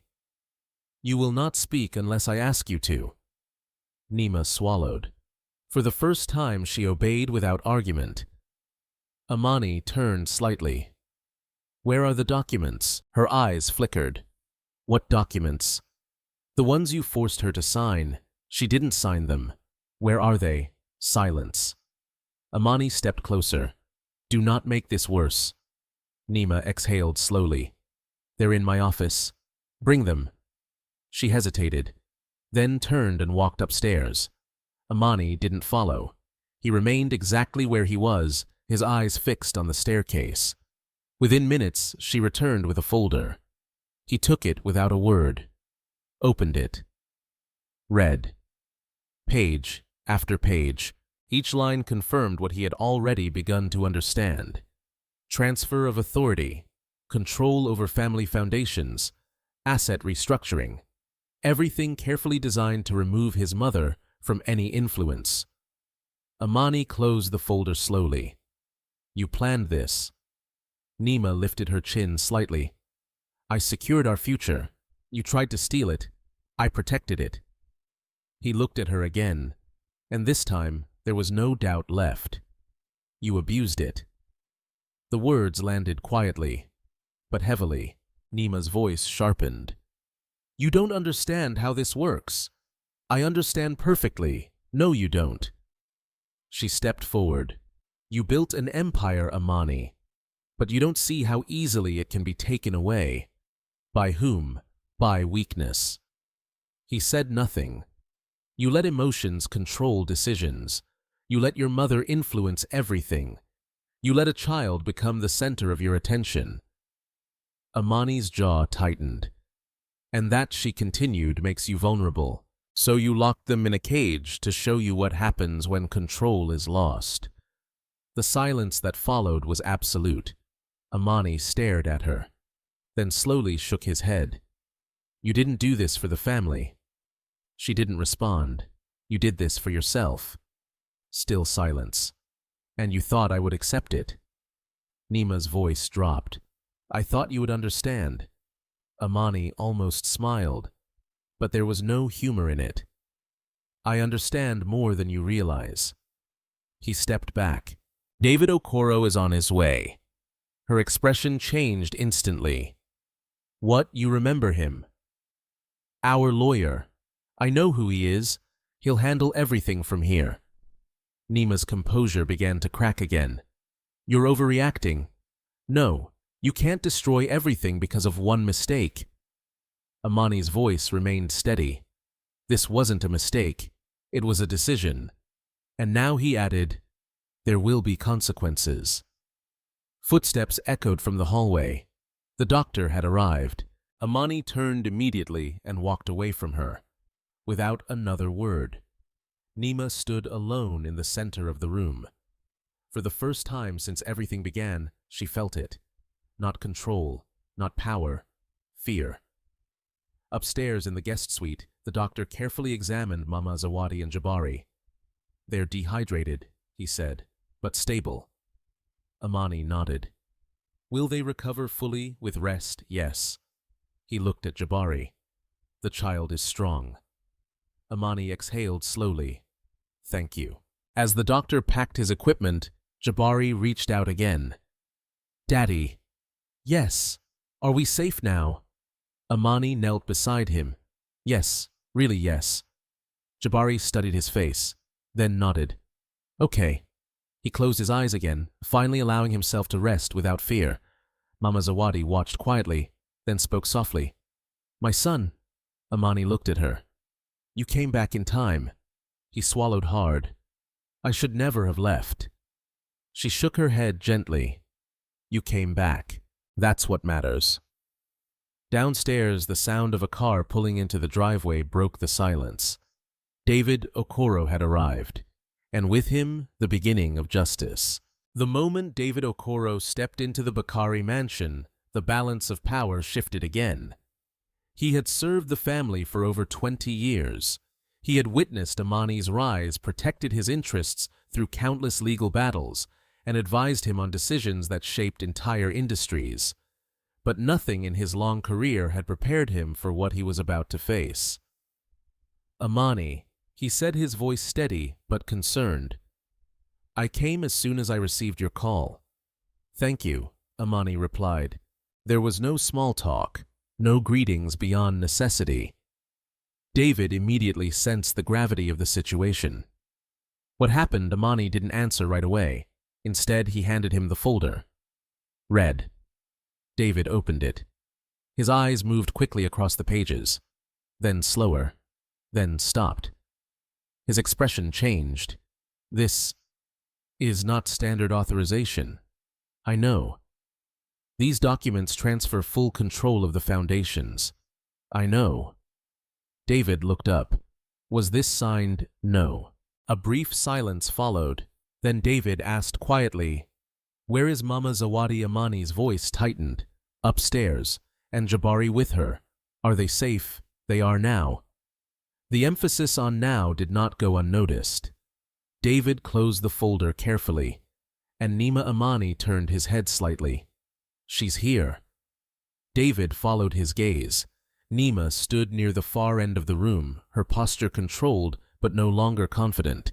For the first time, she looked like someone who understood the consequences of her actions. David walked toward her slowly. "Madame." She forced a polite expression. "David, I need to ask you a direct question." She said nothing. "Did you authorize these documents?" "Yes." "Did you attempt to obtain a signature under pressure?" Her silence answered. David's voice remained calm. "And did you isolate Mama Zawadi from communication?" Nima's eyes flickered. "That's an exaggeration. Did you remove her access to phone and visitors?" She didn't respond. David nodded slightly. "I see." He turned back to Amani. "This is serious. I know. This is beyond internal conflict. I know." David took a slow breath. "Then we proceed properly." Amani's voice was firm. "We proceed fully." David nodded once. "Then we need statements." At that exact moment, Safiya stepped forward. "I can speak." All eyes turned to her. She swallowed hard. "I saw everything." Amani looked at her.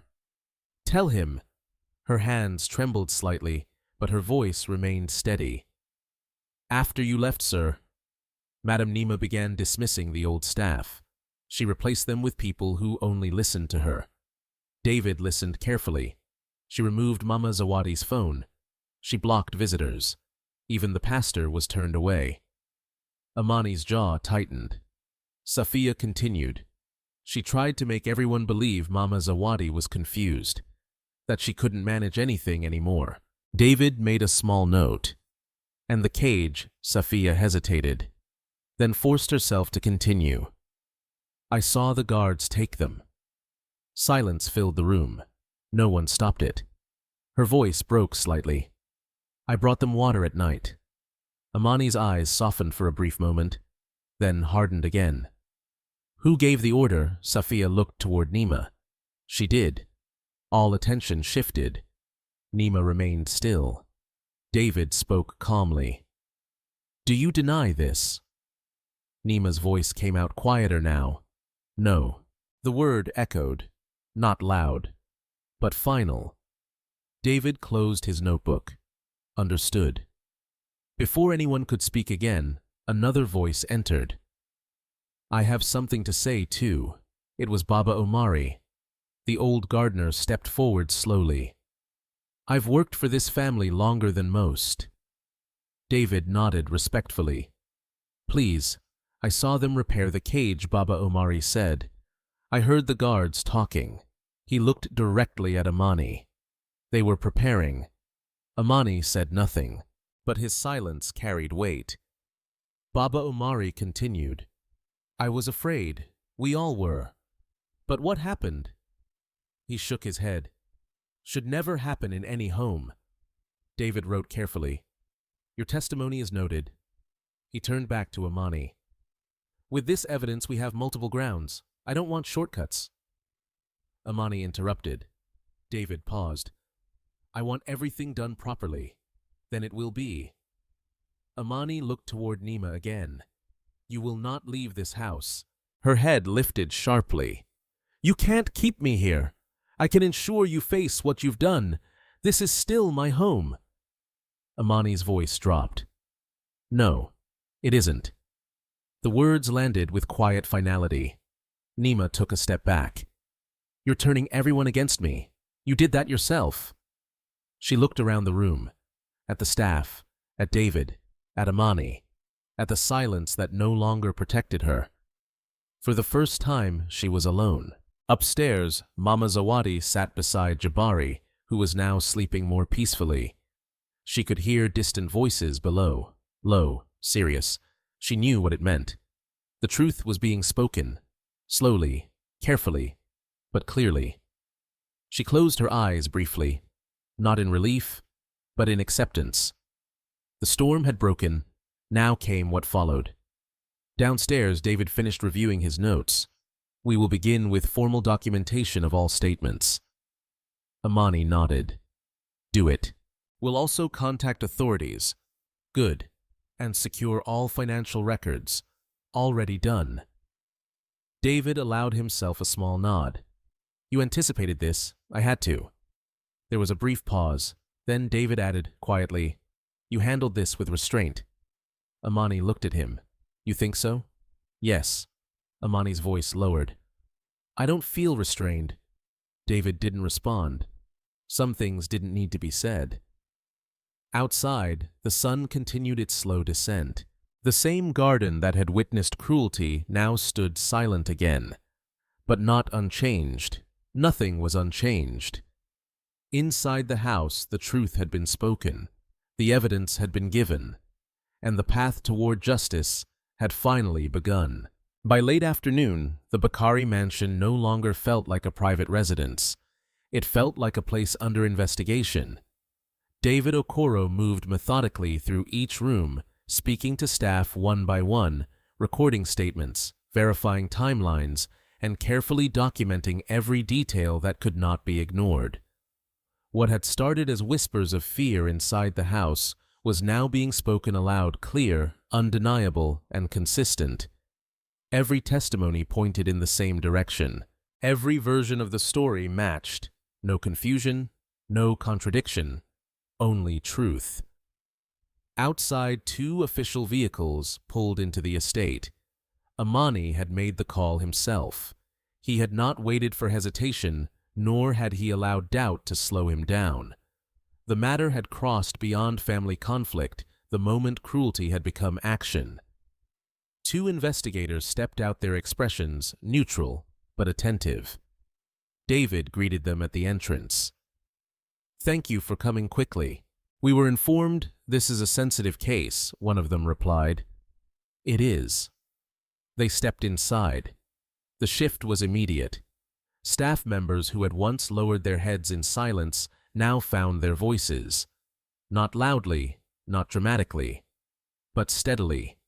Each word spoken carried the weight of days filled with fear. Sophia spoke again, this time with more confidence. She described the missing phone, the blocked calls, the orders that prevented anyone from helping Mama Zawadi. Her voice trembled at moments, but she did not stop. Baba Omari followed. His account was slower, filled with pauses, but every detail added clarity. The repairs to the cage, the supplies delivered, the instructions whispered among guards. One by one, others spoke. A former cook who had been dismissed returned after being contacted. She confirmed the sudden removals of staff. Another driver explained how he had been ordered not to question new routines. Piece by piece, the story rebuilt itself, and in the center of it all, Nima stood. She had not moved from the living room. She had not attempted to leave, but the calm she had once carried was gone.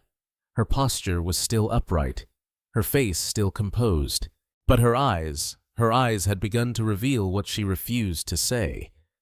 David approached her again. They will ask you questions. I understand. You should answer carefully. I always do. The investigator stepped forward. Madam Nima Bakari. She nodded. We need you to explain your actions regarding the confinement of 2 individuals on this property. For a brief second, silence returned. Nima inhaled slowly. I made a decision. Based on what family discipline? The investigator's expression did not change. Do you consider placing a child and an elderly woman in a locked enclosure as discipline? They refuse to follow necessary structure. Structure does not permit harm. I did not harm them. At that moment, Amani spoke. You left them without water. Nima did not turn toward him. I arranged for supervision. From who? Silence. The investigator wrote something down. Were you aware that they were physically weakened when discovered? Yes, and you still chose not to release them. Nima's voice dropped slightly. They needed to understand limits. The room fell quiet again. David closed his eyes briefly. Not in surprise, but in disappointment. The investigator stepped back. Your statement is recorded. Nima's hands, which had remained still for so long, finally tightened slightly at her sides. Upstairs, the doctor returned for a second check. Jabari was sitting up now, wrapped in a blanket, slowly eating small pieces of bread.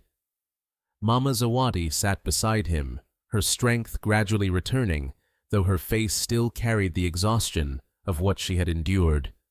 Much better, the doctor said. They just need rest. Amani stood near the window, watching them. They will have it. When the doctor left, Jabari looked up. Daddy. Yes, are we staying here? Amani walked closer and knelt beside him. For now. Will she come back? Amani paused. No. The answer was simple, clear, final. Jabari nodded slowly. Okay. He didn't ask anything more. Children often understood more than they said. Mama Zawadi watched quietly.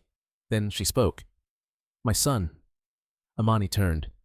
You must not let anger guide you. He looked at her. I won't. You must let truth guide you. I am. She smiled faintly. Then you are already doing what is right. Downstairs, the investigation continued. Documents were collected. Devices were reviewed. Records were requested. Nima remained where she was. Still. Controlled. But no longer in control. As the sun began to set, casting long shadows across the estate, the investigators approached Amani once more. We have enough to proceed. He nodded. What happens next? We will file formal charges. There was no hesitation in his response. Do it. Nima's head turned sharply. Amani, he didn't look at her. You had your chance to explain. This is still a family matter. No. His voice was calm. It stopped being a family matter the moment you chose cruelty. Silence followed. Heavy. Unavoidable. The investigator gestured toward the exit. Madame will need you to come with us. For the first time, Nima did not move immediately. She looked around the room, at the staff who once feared her, at David, who no longer spoke for her, at Amani, who no longer stood beside her. Everything she had built inside this house had disappeared, not slowly, not quietly, but completely. She finally took a step forward, then another, without resistance, without argument. As she walked past Amani, she stopped briefly. You'll regret this. He didn't respond. She waited, but no words came, because there was nothing left to say. She continued walking, out of the house, out of control, out of the life she had tried to reshape. The door closed behind her, and just like that, the silence returned. But this time it was different. It was no longer filled with fear.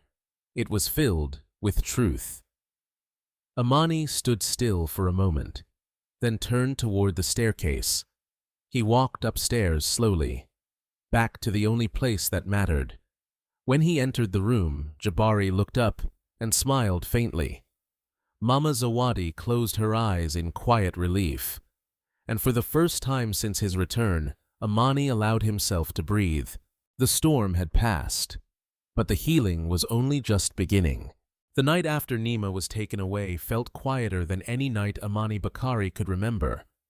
Not because the world outside had changed, Lagos still moved, still breathed, still echoed with life, but because something inside the walls of the Bakari mansion had finally been released. The tension, the fear, the silence that had weighed on every corner of the house. It was gone, but what remained was something more fragile. Healing. and healing Amani understood would not come quickly. Upstairs, the guest suite had become a place of rest. Soft lights replaced the harsh brightness of the day. Fresh sheets covered the bed. A gentle breeze moved through the open windows, carrying with it the distant sounds of the city. Jabari lay asleep, his breathing steady at last. Mama Zawadi sat beside him, her hand resting lightly on his arm. Amani stood near the doorway for a long moment, watching them both. He had faced many battles in his life. Business rivals, economic crises, moments where entire companies depended on his decisions, but none of those had ever shaken him the way this had. He stepped into the room quietly. "Mama." She looked up. "My son." He moved closer, pulling a chair beside her. For a moment, neither of them spoke. There were too many emotions, too many thoughts, too many questions that no longer needed answers. Finally, Amani lowered his head slightly. "I failed you." The words came out softly, but they carried the weight of everything he had been holding inside. Mama Zawadi shook her head gently. "No, I wasn't here. You came back, too late." She reached out, placing her hand over his. "You came when it mattered." He closed his eyes briefly. "That doesn't erase what happened." No. She did not try to comfort him with false words, but it changes what happens next. He looked at her again. And what should happen next?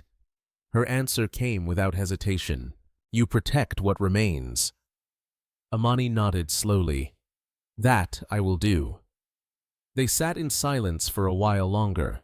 Not uncomfortable, not empty, just quiet. The kind of quiet that follows a storm. The next morning, the mansion felt different.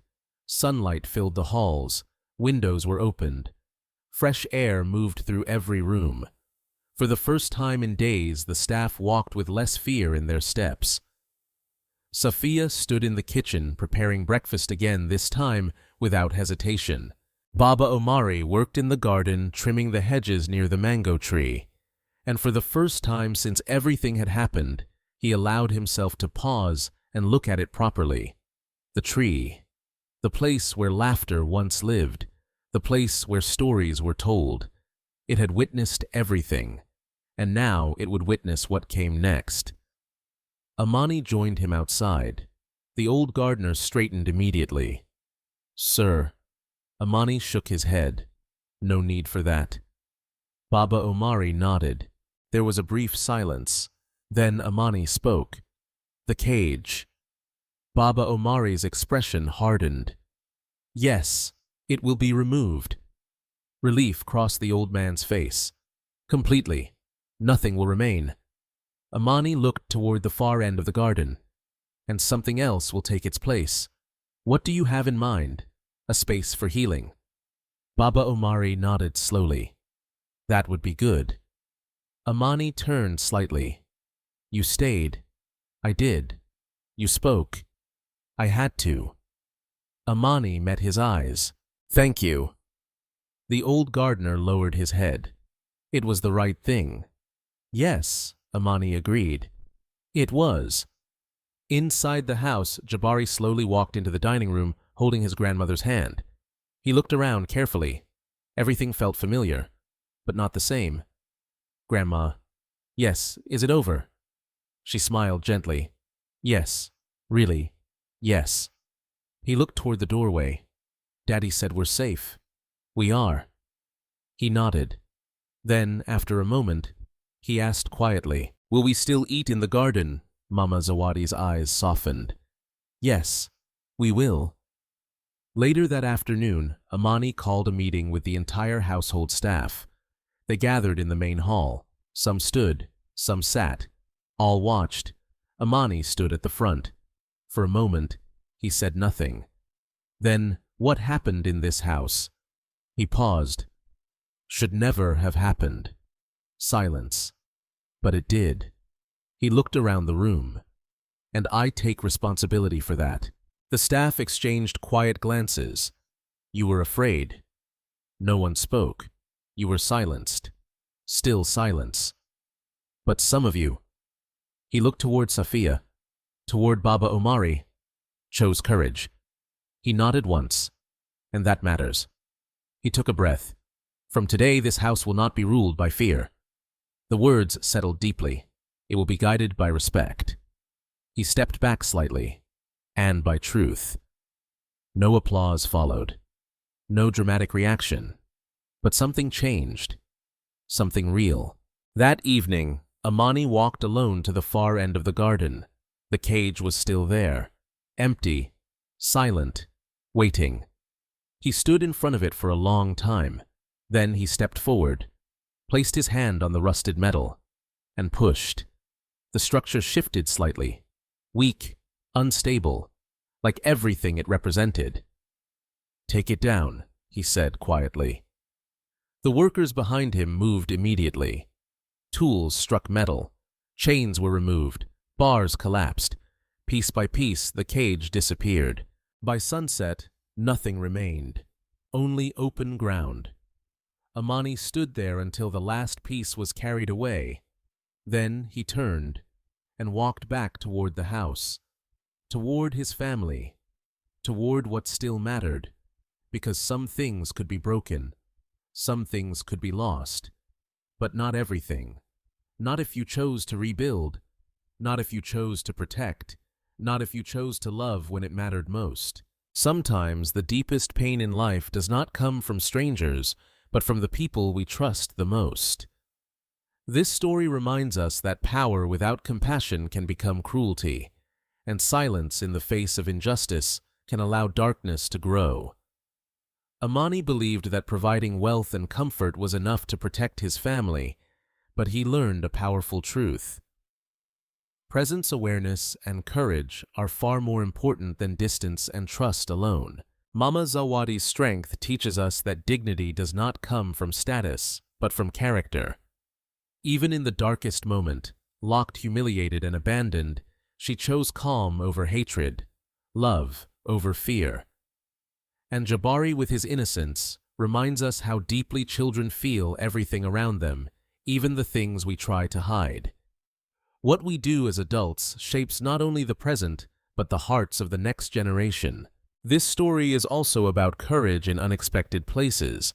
Safiya and Baba Omari had no power, no authority, and every reason to stay silent.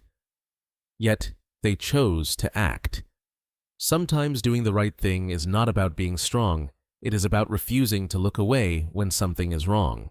And finally, justice may not come immediately, but it comes when truth is faced without fear. Amani could have ignored what happened, could have protected his image, could have stayed silent. But he chose truth over comfort, and that choice changed everything. If this story touched you, take a moment to reflect. What would you do in that situation?